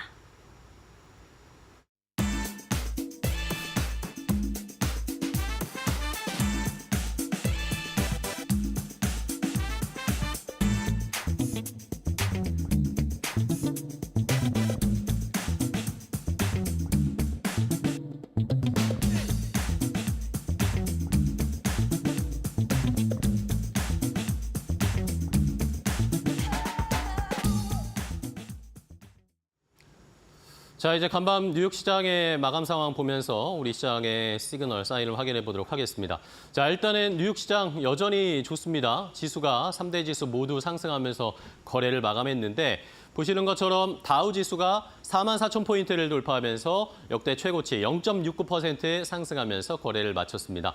S&P 500 지수도 6,000포인트를 넘겼습니다. 결국에는 또다시 역사적 신고가 0.1%대 상승세, 나스닥 지수는 0.06% 상승과 하락을 마지막까지 왔다 갔다 하다가 결국에는 마지막에 상승으로 분위기가 반전되면서 강보합권 수준에서 거래를 마감했습니다. 자, 시장에서는 지금 뉴욕 시장은 오로지 트럼프 트레이드가 이어지고 있습니다. 선거가 끝나고 나서 계속해서 지금 지수도 올라가고 관련된 종목들도 올라가고 빅테크 안에서도 보시면 테슬라가 오늘도 9% 가까이 상승세를 나타냈습니다. 자, 연일 상승 탄력이 계속 나오고 있는데 이 테슬라의 주가가 오늘 350달러에 딱 도달을 했습니다. 과연 어디까지 올라가게 될지 살펴봐야 되겠고요. 엔비디아는 반면에 오늘 약간의 조정 1.6% 어디에 이어서 하락세를 나타냈고 애플도 역시 1.2% 하락세. 애플은 철저하게 트럼프 트레이드에서 약간은 멀어져 있는 한 발 떨어져 있는 느낌을 받을 수밖에 없습니다. 자, 국제유가 금값도 확인해 보겠습니다. 둘 다 떨어졌는데 국제유가 WTI 같은 경우에는 중국에서의 경기 부양책이 뭔가 구체적인 것이 나오지 않았다. 이렇게 되면 중국의 경기 회복이 쉽지 않겠다라는 그런 심리가 작용을 했고요. 이러면 자연스럽게 원유 수요도 늘어나지 않을 것이다라는 그런 심리가 발동이 됐습니다. 여기다 플러스 알파로 트럼프 당선자가 앞으로 이제 집권을 하게 되면 에너지 가격을 내릴 것이다. 이 전통적인 석유나 이런 화석 연료의 가격을 안정화시킬 것이다라고 이야기를 했기 때문에 국제 유가의 하락이 오늘 3%나 넘게 내려가면서 WTI가 70달러 아래로 내려섰습니다.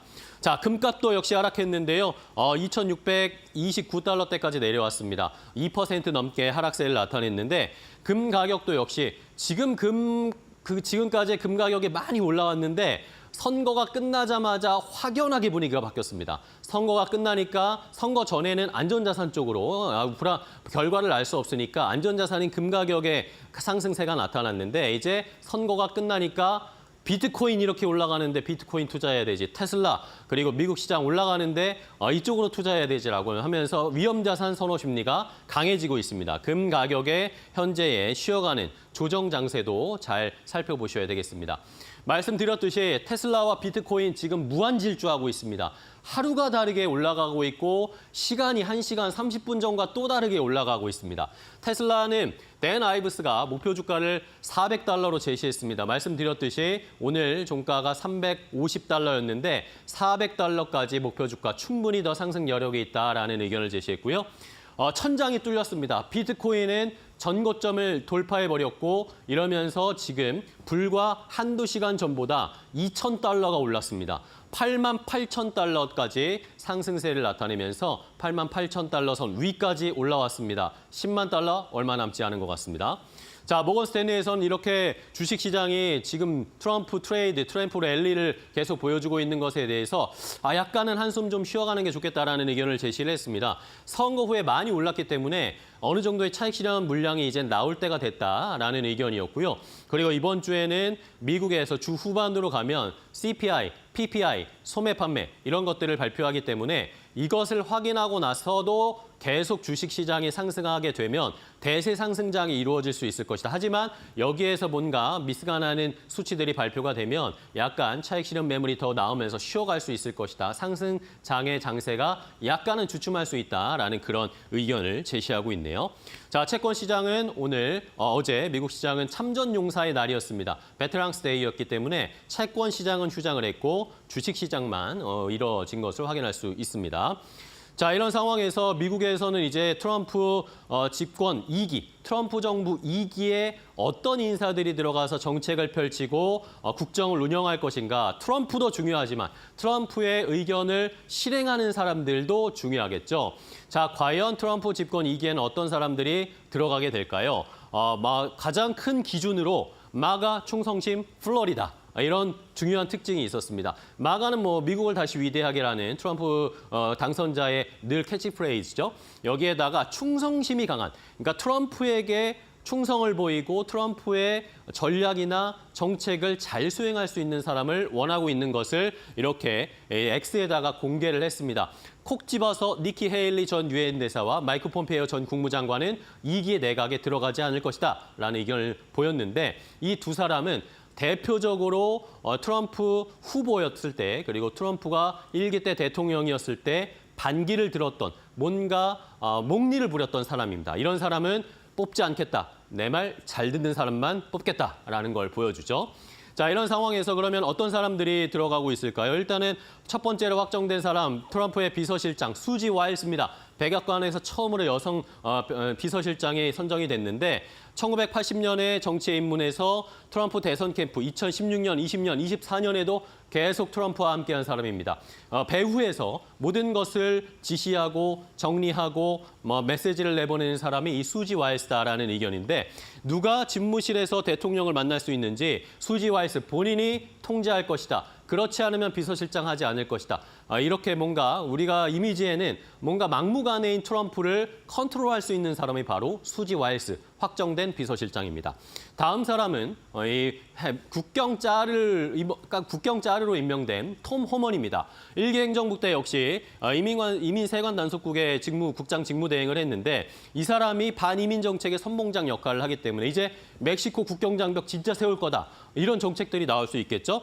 이런 상황에서 앞으로 어떤 이런 국경과 관련된 정책을 펼칠지도 이것이 또 시장에 어떤 영향을 줄지도 생각을 해보셔야 되겠습니다. 다음 사람은 재무장관 후보자입니다. 재무장관 후보자는 지금 키스퀘어 그룹이라고 헤지펀드 수장이었던 사람을 지금 유력한 재무장관으로 이야기하고 있는데 스콧 베센트라는 사람입니다. 자, 이런 사람, 스콧 베센트는 전반적으로 바이든 정부의 정책을 비판하면서 친환경 정책이라든지 그리고 반도체 보조금, 칩스법과 관련된 이런 것에 대해서 비판적인 의견들을 내놓고 있거든요. 이렇기 때문에 IRA에서도 역시 비판적인 의견을 내놓기 때문에 만약에 이 사람이 재무장관이 된다면 이런 IRA나 칩스법의 수정은 불가피할 것으로 보입니다. 자, 다음 마지막으로 살펴볼 사람은 국무장관 후보자입니다. 국무장관 후보자는 빌 해거티라는 공화당 연방 상원 의원이 험화평에 오르고 있는 상황인데 이 사람도 역시 우리와 관계된 것에 민감할 수밖에 없겠죠. 트럼프의 주한미군 철수 주장에 대해서 이것은 트럼프 당선자가 사업가 출신이기 때문에 이렇게 사업가 간의 협상 방식의 일부일 뿐이지 그런 다음에 일본 쪽에서의 지금 국방 예산을 2배로 늘린 것을 예로 들면서 다른 나라들도 우리나라를 포함한 한국을 포함한 다른 나라들도 국방 방위비의 인상이 불가피할 것이다라는 것을 역시 이 말에서 확인할 수가 있었습니다. 자, 이렇게 미국의 인사들이 새로운 행정부의 인사들이 하나씩 결정되고 있습니다. 미국의 사람, 이 인사를 보면 앞으로의 미국의 방향이 보이게 됩니다. 여기에 철저히 대비하는 우리 시장의 자세가 필요한 상황입니다.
네, 시청자 여러분, 밤새 편하게 잘 쉬셨습니까?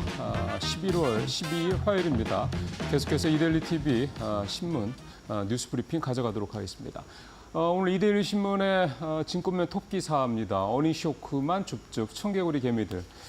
예, 지금 사실은 시장이 유동성이 말라 있다, 수급이 뭐 거의 붕괴돼 있다 이런 얘기 많이 합니다. 일단 거래량, 거래 대금도 좀 잘 나갈 때에 비해서 한 20-30% 정도 줄어들어 있죠. 고객 예탁금도 줄고 있고, 그러니까 뭐 대기성 자금도 줄어들고 있는 상황이고 그 돈들이 상당 부분 이제 미국으로 넘어가고 있다 이런 얘기들 계속해서 들려오고 있습니다. 뭐 그렇다고 해서 이제 개인들이 뭐 주식을 사지 않는 건 아니죠. 그래서 이제 개인들이 어떤 주식을 사느냐라고 살펴봤더니 어닝 쇼크가 있었던 종목들, 그러니까 주가가 또 당연히 많이들 떨어졌죠. 그런 종목들을 여기서 표현하는 것처럼 줍줍, 그러니까 즉 저가 매수를 하고 있는 것으로 나타났습니다. 표 한번 보시죠. 여기 표를 좀 보시면은 이제 금방 아시겠습니다만은 이 지금 LG 이노텍이 제일 좀 아래로 막대 그래프가 제일 길죠. 거의 뭐 반토막이 났습니다. 그다음에 그 옆에 오른쪽으로 LG전자도 4분의 1 토막이 났고 삼성전자 우선주 14% 넘게 각각 하락했고 현대차도 7% 넘게 이렇게 좀 떨어졌죠. 삼성 SDI 5% 가까이.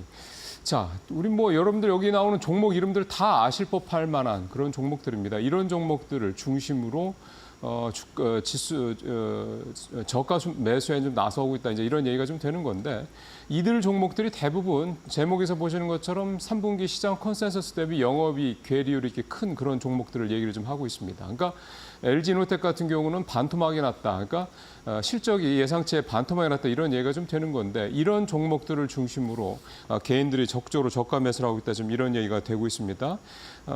이런 상황에서 이제 주가를 보면 부진하죠. 삼성전자 같은 경우 이제 신저가를 다시 좀 깼습니다. 역대급 저평가 구간에 좀 들어가 있는 상황이고. 현대차도 좀 그렇죠. 좋지 않죠. 현대차도 최근 들어서 한 14% 정도 떨어졌으니 현대차 주가가 좀 많이 떨어져 있는 그런 상태입니다. 그럼 이제 이런 삼성전자, 현대차 같은 종목들이 이제 과연 정말로 이제 버릴 종목들이냐?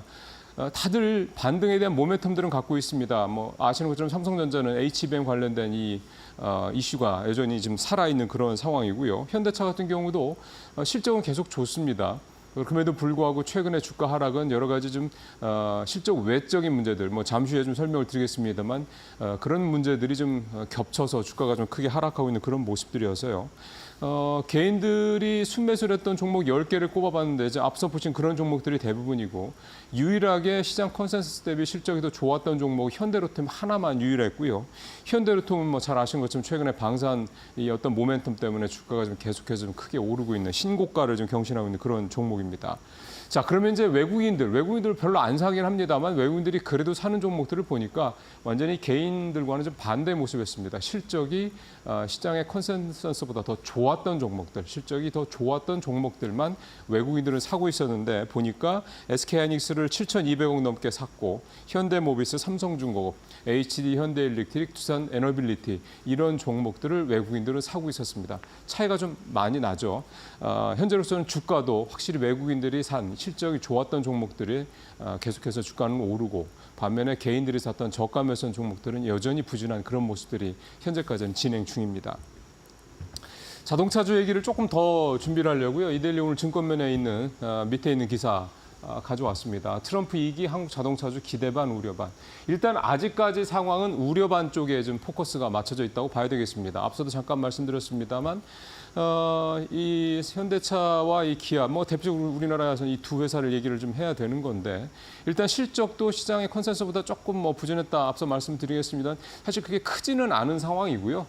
따져보면 그만큼 기대가 높았다 볼 수도 있는 그런 상황입니다. 근데 현재 자동차주들의 주가가 현대자동차가 14%, 기아가 7% 넘게 6% 가까이 이렇게 하락했던 가장 큰 이유는 결국은 외적인 문제라고 잠깐 말씀했는데 그 외적인 문제들은 첫 번째 이 트럼프 2기에 따른 여러 가지 불확실성들이죠. IRA 폐기 문제라든가 그다음에 보조금 뭐 축소 문제라든가 이런 문제들이 있고 그다음에 또 하나는 아무래도 이제 그 중국에 대한 부분들 관련해서 이 보편 관세를 부과하겠다라는 건데 보편 관세를 만약에 지금 현재 얘기 나오는 대로 10%만 부과를 하더라도 현대차나 기아 모두 대략 2조 원 안팎의 영업 손실을 기록할 것이다 이런 전망이 나오고 있습니다.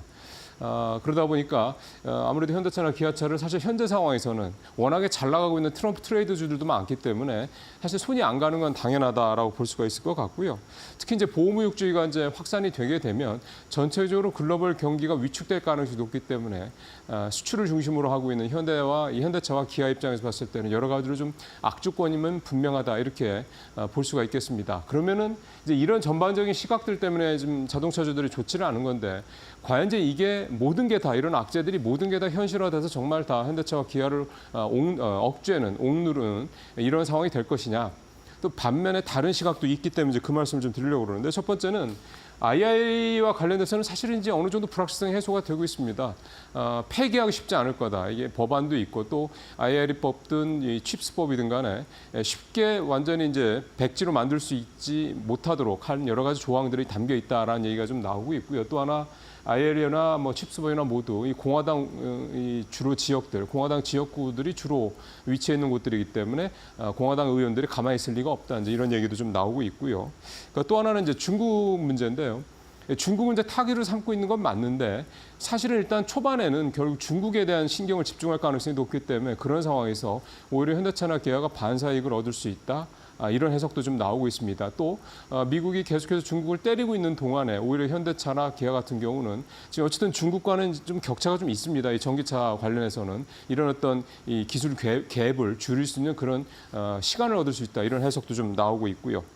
사실 이제 여기에 또 하나 중요한 거는 이제 저는 주주환원 정책 이 문제가 반드시 필요하다고 생각이 좀 듭니다. 사실은 현대차도 그렇고 기아도 그렇고 인베스터 데이를 통해서 적극적인 주주환원 정책을 이미 여러 차례 공언한 바가 있기 때문에 결국은 이런 주주환원 정책의 약속을 현대차나 기아가 하나하나 실행시켜 나간다면 결국은 이 주주환원 정책 때문이라도 현대차와 기아는 지금의 주가 하락 부분을 충분히 만회하고 더 올라갈 수 있는 여지를 갖고 있다. 이런 부분들을 좀 감안할 필요가 있겠습니다. 전체적으로 지금 아직까지는 이 소위 말하는 이제 트럼피즘이라고 하는 이 부분에 대한 우려가 좀 너무 과도하게 반영이 돼 있다. 다만 그 과도한 우려가 조금씩 옅어지고 있다. 이렇게 좀 보아야 될 것 같습니다. 자, 세 번째 얘기는 이제 네이버 얘기를 좀 오랜만에 해보도록 하겠습니다. 사실 네이버 얘기는 이제 카카오랑 묶어서 보통은 이제 실적이 나쁘지는 않은데 주가는 계속 떨어진다, 뭐 성장성이 우려가 있다 등등등 이런 얘기를 많이 했습니다. 주가 부진한 얘기는 많이 했었고요. 어제 네이버가요, AI 기술과 관련돼서 우리가 앞으로 이렇게 하겠다라고 하는 소위 말하는 로드맵, 약속을 좀 내놨습니다. 핵심을 좀 살펴보면은요, AI와 관련돼서 이제 모든 네이버의 서비스에 AI 기술을 탑재를 하겠다라는 거고, 결국 이런 식으로 모든 기술에 서비스에 AI 기술을 탑재를 해서 실생활에 밀착된 AI 서비스를 제공하겠다. 이게 이제 어제 네이버가 밝힌 AI 상용화 이 선언의 상용화 계획의 이제 핵심 내용이라고 볼 수가 있겠습니다. 몇 가지만 좀 구체적인 거 말씀을 드리면 통합 검색 기능 외에도 지도, 쇼핑, 부동산, 클라우드 네이버가 내놓고 있는 이런 모든 서비스에 다 AI 기술이 접목된다라는 거고요.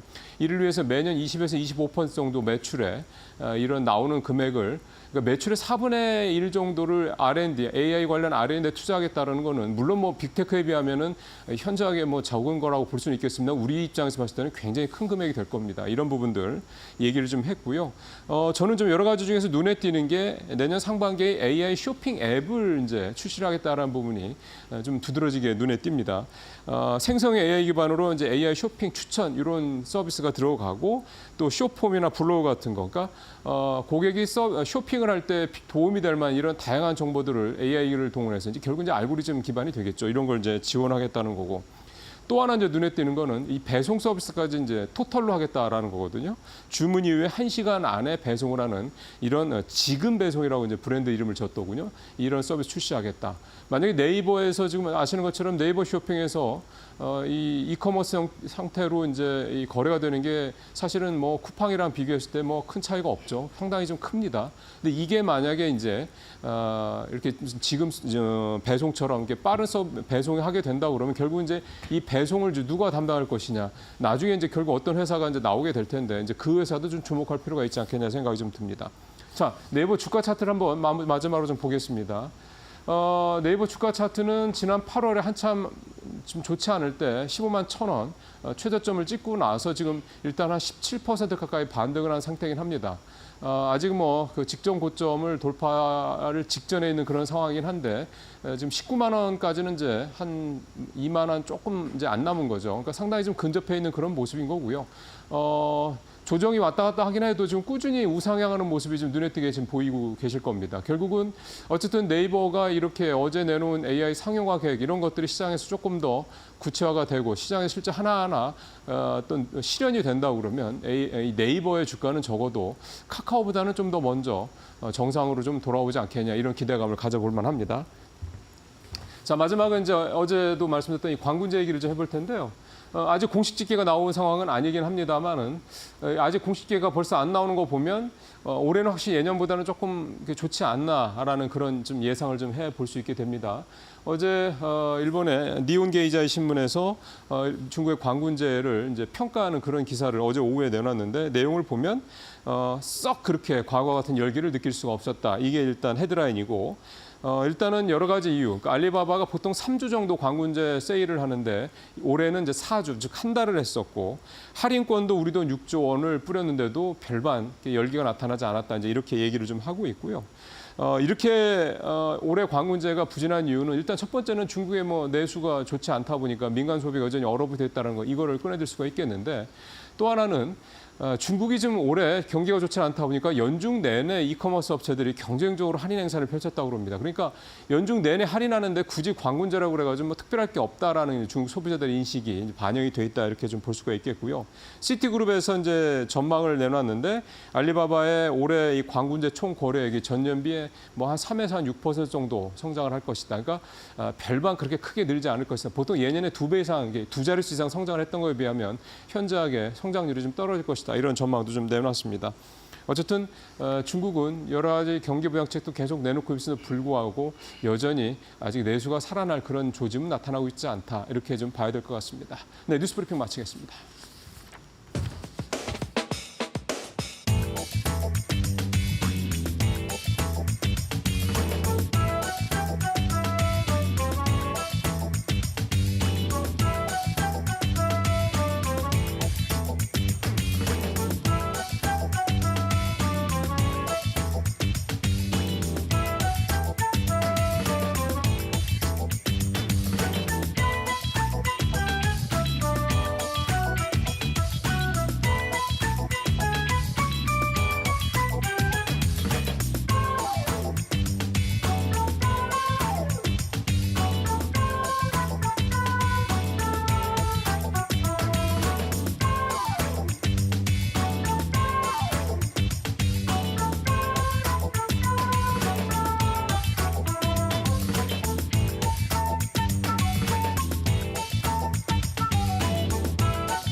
네, 마켓 비하인드 IM증권 이영훈 이사 함께 말씀 나눠보도록 하겠습니다.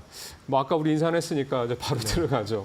오늘 뉴욕 시장 보면 중반까지 저도 새벽에 좀 확인해 보니까 다 오르지는 않다가 막판에 다 3대 주 다 이제 반등을 해서 이제 플러스로 마감되긴 했는데 다우 말고는 사실 나스닥이나 S&P 500은 반등폭이 사실 조금 그렇게 큰 편은 아니었고 최근 들어 상황 보면 그러니까 소위 말해서 최근에 트럼프 당선 이후에 주가가 뭐 진짜 급등을 하던 이런 흐름은 오늘을 보니까 많이 주춤한 것 같고요.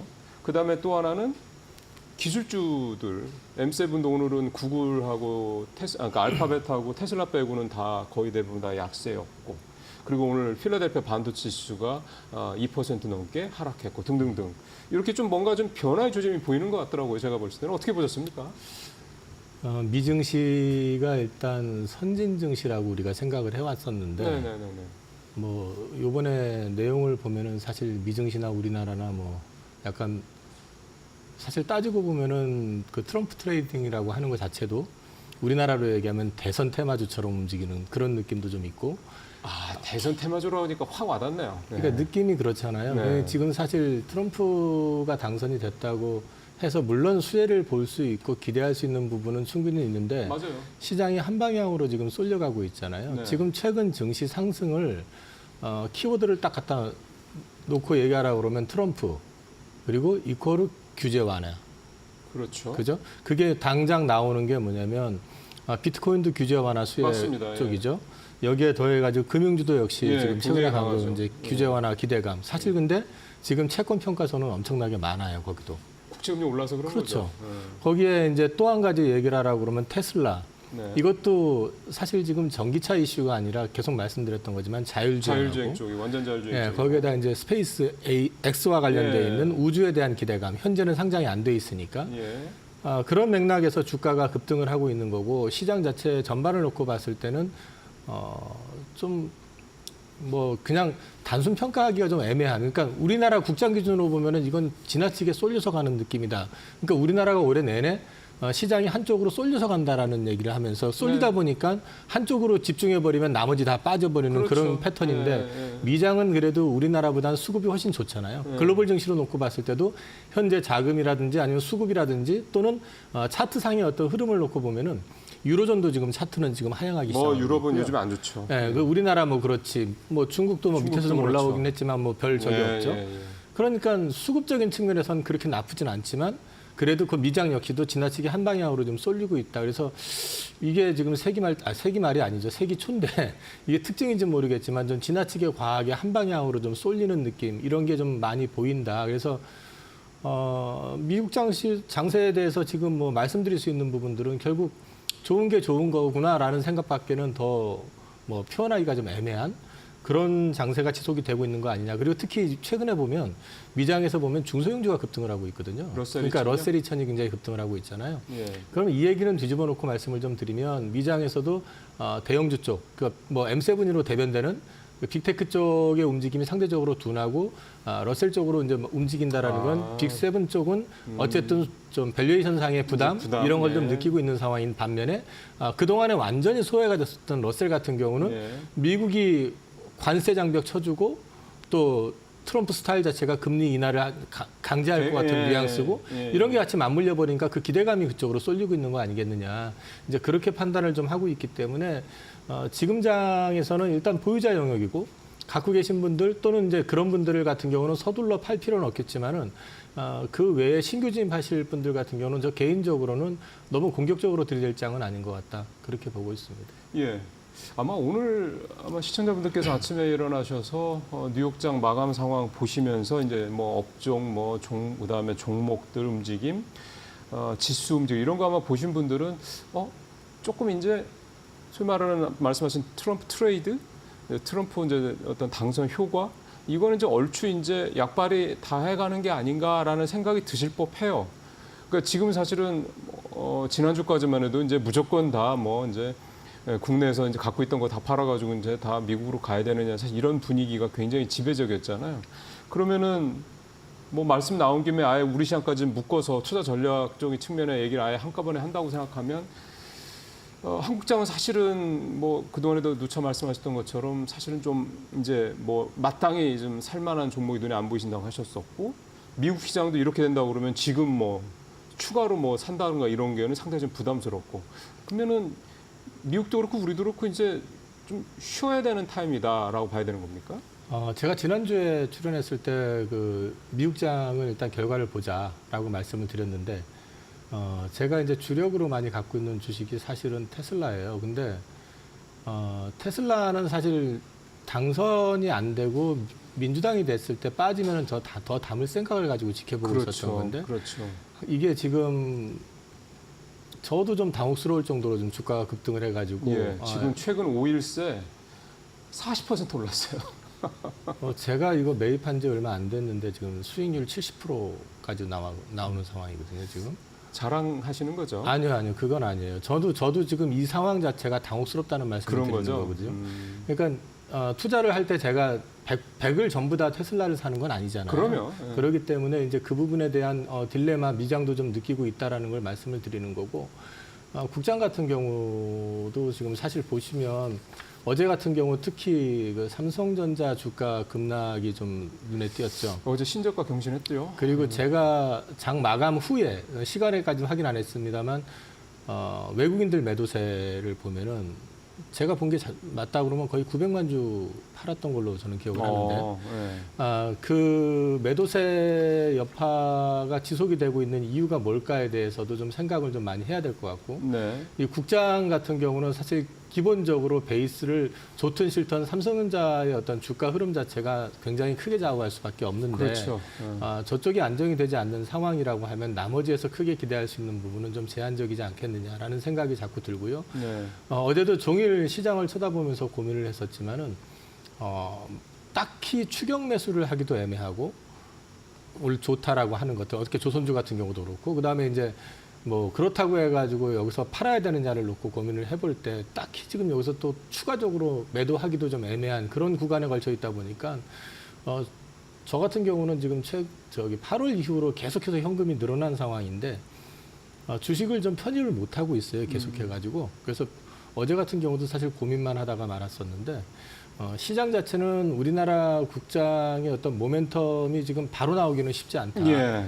그런 측면에서 일단 보수적으로 보시는 게 맞을 것 같은데 이 부분에 있어가지고 좀 주가가 많이 빠졌다고 해서 적극적으로 이렇게 매수를 권유하기보다는 이게 지금 환율도 좀 맞물려 있고 그다음에 트럼프 리스크까지 예. 이제 같이 맞물려 있는 상황이다 보니까 좀 추세를 지켜보시면서 싸게 산다라는 그 마인드보다는 저점을 좀 확인하고 사신다라는 생각을 가지고 조금 한 발 뒤로 물러서서 가지고 대응을 하시는 게 어떨까 싶습니다. 예.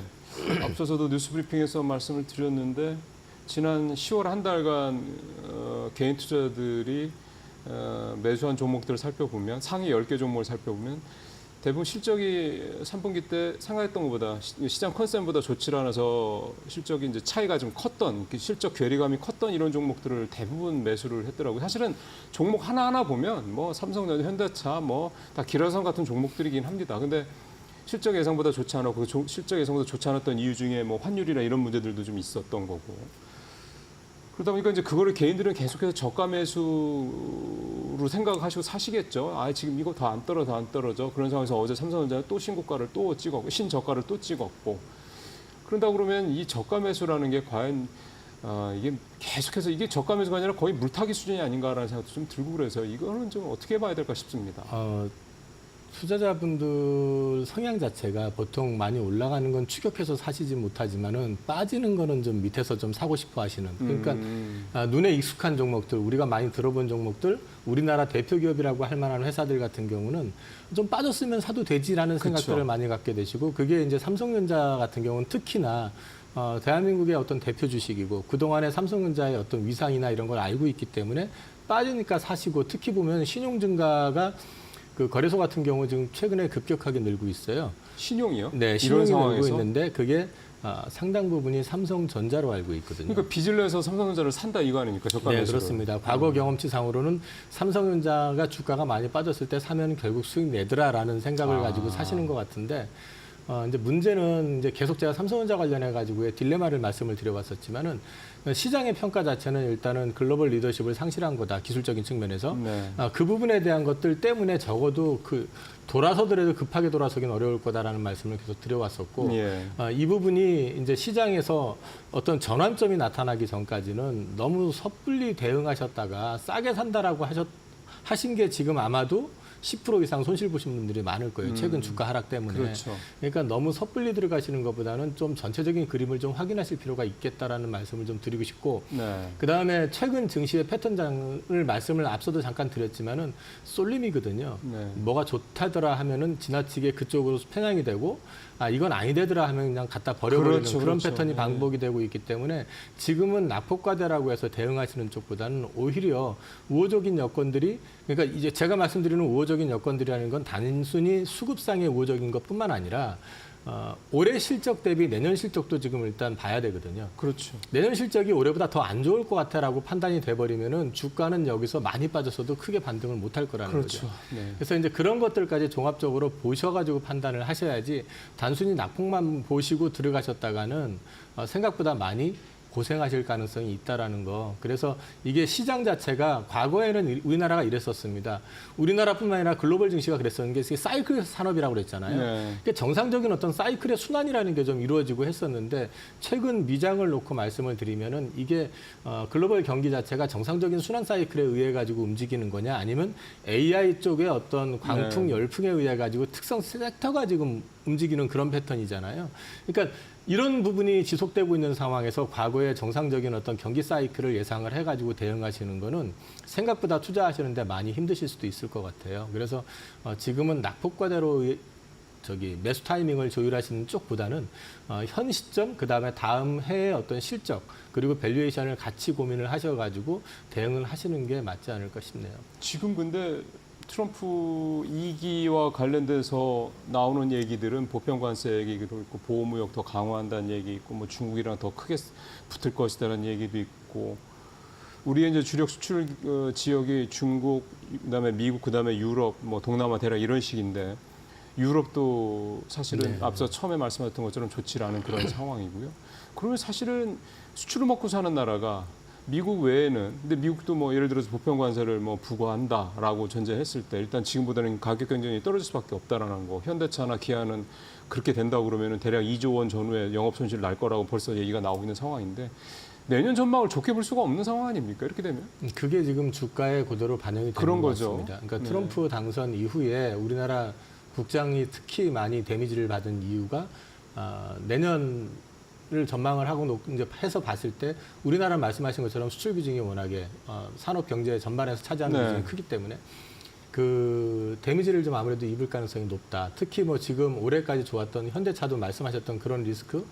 개인적으로는 사실 현대차 같은 경우는 시장에서 생각하는 것보다 그렇게 크게 데미지를 입을 거라고 생각은 안 해요. 글쎄요. 예. 그런데 어쨌든 시장에서는 지금 안 좋은 부정적인 것들이 계속 부각이 되다 보니까 그 우려감이 굉장히 많이 작용하고 있는 거거든요. 근데 이제 이런 부분들을 갖다가 이제 극복을 하려고 그러면 결국 가가지고 확인을 해 나가는 과정에서 네. 극복이 되는 거기 때문에 지금 구간에서는 너무 나 혼자만의 판단, 이성적인 판단, 섣부른 어떤 대응보다는 이거는 좀 시장의 어떤 전체 흐름을 같이 좀 보시면서 대응을 하시는 게 어떨까 싶고요. 현대차 얘기 나왔으니까 잠깐만 제 생각을 좀 말씀을 드릴게요. 현대차 같은 경우는 지금 시장에서 이제 그 관세 10% 기본적으로 이제 부과를 하게 될 것이고, 그 특히 이제 현대차가 이제 한국에서 수출하는 물량이 많다 해가지고 그런 어떤 우려들이 있는데, 이번에 지금 조지아 공장이 이제 램프업이 시작이 된 네. 상태에서 내년 전체로 놓고 말씀을 좀 드리면 아마 연산으로 한 100만 대 정도가 미국 내에서 생산이 가능할 것 같더라고요. 그렇게 되면은 지금 현대차가 미국에서 판매되는 게 200만 대가 안 되거든요. 한 170만 대 정도 판매되는 걸로 알고 있는데. 그러면은 3분의 2 가까이 미국 내에서 만들어서 미국 내에서 소화한다는 얘기잖아요. 그러니까 생각보다 과도하다라는 이제 말씀을 좀 드리는 거거든요. 그래서 그리고 또 한 가지는 그 염려가, 네. 우려가. 예. 그리고 또 지금 트럼프 당선자가 이제 얘기하는 게 전기차보다는 뭐 내연기관차에 대한 그런 쪽을 이제 많이 비중을 둔다 그러면 현대차가 지금 그 미국 내에서 전기차 판매량 기준으로 2위권, 3위권을 네, 지금 네, 유지한다고 네. 하는데요. 맞아요. 예. 1위하고 비교하면 비교 대상은 안 돼요. 그렇죠. 테슬라랑 비교하면 말도 안 되는 사실은 차이죠. 지금 하이브리드하고 내연기관을 여전히 그렇죠. 많이 팔거든요. 예, 예. 근데 현대차한테 마냥 부정적인 것도 아니거든요. 그걸 따지고 보면. 그러니까 이제 시장 자체는 이런 부분들까지 다 일일이 생각을 하고 대응을 하는 게 아니라는 거죠. 그러면 이런 상황에서 내년 실적에 대해서 특히나 어떤 타겟팅이 되는 업종에 있는 회사들, 어떤 리스크에 노출이 되어 있는 회사들 같은 경우는 더 심하게 데미지를 받을 수밖에 없다라는 거죠. 그렇기 때문에 투자하실 때 전체적인 어떤 그 그림에서 내년에 어쨌든 실적이 좋아질 거 확실해. 그리고 트럼프가 나오든 누가 나오든 간에 어떤 잠재적인 어떤 리스크가 상대적으로 제한되어 있는 섹터라고 하면은 그런 쪽에는 차라리 관심을 가지시고 싸지 않더라도 많이, 그러니까 조금 올라 있다 하더라도 그런 쪽엔 관심을 가지시는 게 맞지만 지금 단순히 좀 많이 빠져 있다 해가지고 괜찮을 거야. 이 정도면 싸잖아라고 현대차도 29만 원에서 21만 원인데 이렇게 들어가시는 것보다는 전체 그림을 그렇죠. 생각하고 들어가시는 게 맞다라는 말씀을 좀 드리고 그러면 싶습니다. 현대차 말고 그렇게 좀 생각하시는 데가 혹시 섹터가 좀 있어요? 지금 당장 들어가라는 말씀이 아니라 좀 더 상황을 보긴 하는데 이런 애들이 괜찮을 거다. 그러니까 과도하게 소위 말하는 트럼피즘에 의해서 과도한 우려 때문에 좀 주가가 그러니까 이를테면 이제 펀더멘탈과 관계없이 주가가 많이 빠져 있는 그런 애들이 좀 있는 거잖아요. 현대차 좀 말씀하신 게 대표적인 사례인 것 같고. 지금 일단 빠지지는 않았는데 저는 지금 제 포트에서 지금 현재 주력으로 갖고 있는 건 조선이고요. 그 다음에 최근에 이제 비중을 좀 줄였습니다만 이제 방산 쪽도 여전히 여전히 뭐 예.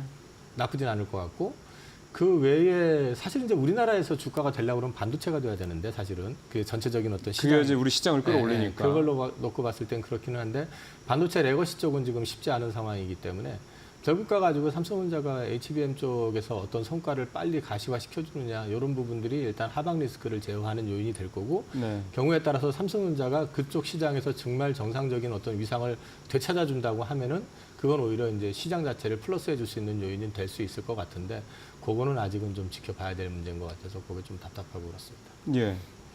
맞아 이제 사실 뭐 내년 장에 대한 투자 전략 말씀은 들을 기회가 좀 아직도 여러 번 남았기 때문에 뭐 너무 미리 내년으로 넘어가진 않겠습니다. 하나만 더 시간이 지금 한 2분 정도밖에 안 남아서 하나만 지금 전체적으로 오늘은 투자 전략에 대한 얘기를 많이 했기 때문에 중국 얘기 하나만 더 짧게 여쭤보고 오늘 마무리해야 될 것 같은데 광군제도 별 그렇게 눈에 띄는 성과가 나올 것 같지는 않은 것으로 현재까지는 네네네. 추정이 좀 되고 있고 지난주 금요일 날 상무위원회에서 경기부양책 관련 내용이 나왔는데 그 역시 시장에서는 별 그렇게 딱히 뭐 그런 것 같고 중국과 관련돼서 이제 중국에 대한 투자 부분에 투자 전략을 여쭤보고 싶은 건데 투자 전략은 이제는 좀 더 내려놔야 된다 이렇게 좀 봐야 될까요? 그러니까 경기부양책 얘기가 나오고 하면서 이제 그 기대감은 존재하는데 그건 믿어야 될지에 대해서는 좀 생각을 해봐야겠다라는 말씀을 지난주에 드렸었습니다. 예, 하셨었죠. 이 딜레마 이게 사실 네. 막상 이제 그 부양책이라고 해서 내놓은 거를 보니까 이게 뭐 시장에서는 미니멈 10조 위안을 얘기를 했었는데 6조 위안 이제 나오고 여기에다가 특수제 발행한 것들은 이제 소위 말해서 다른 용도로 사용을 하는 거를 제한을 둬버리고 네. 또 뭐 여러 가지 나왔던 내용들 자체를 보면은 사실 소비를 진작을 진작시키기 한다든지 위한. 뭐 이런 또 아니면 부동산 관련해 가지고 뭐 이런 것들이 거의 내용이 없었기 때문에 네. 시장이 좀 실망했던 측면도 이제 있어 보이는데 이게 지금 시장의 특징이라고 말씀을 드렸지만은 미장에서도 그냥 그날 밤에 주가 뭐 4% 이상 폭락해버리고 그다음에 이제 어저께 중국 증시 보면 그 정도는 아니었었지만 일단 홍콩 증시가 약간은 좀 흔들리는 정도였었지만은 네.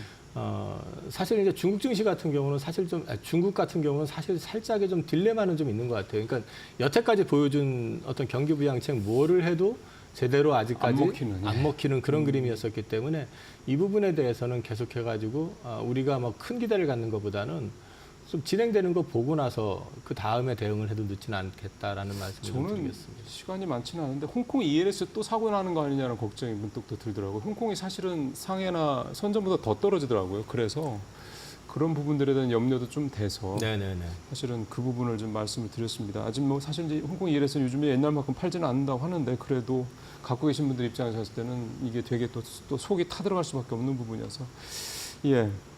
자 그러면 이제 이번 주 며칠 안 남았어. 이번 주 이제 주초긴 한데 그러면은 앞서 말씀하신 투자 전략 그러니까 지금은 조금은 좀 관망하시는 게 좋겠다. 이렇게 투자 전략 한마디로 뭐 여쭤본다면 그렇게 말씀하시겠습니까? 제가 지금 대응을 못 하고 있으니까요. 현금 갖고 있는 거를 가지고 지금 적극적으로 이 주식을 사야겠다 하고 이제 막 그 시장에다 좀 표현이 좀 그렇긴 하지만 들이댈 만한 게 크게 보이지 않는 상황이다.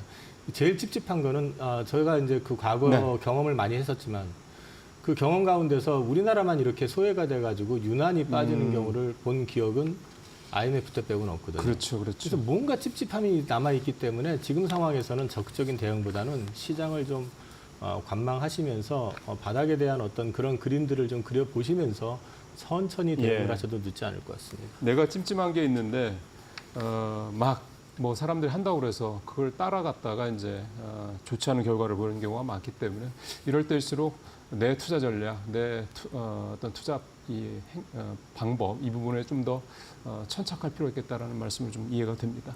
이사님 말씀 잘 들었습니다. 맞습니다. 네, 마켓 나우 이제 일부로 잠시 후에 넘어가서 본격적으로 오늘장 시장 투자 전략, 그다음에 어떤 업종 종목들 볼지 말씀을 좀 드리도록 하겠습니다. 잠시 후에 뵙겠습니다.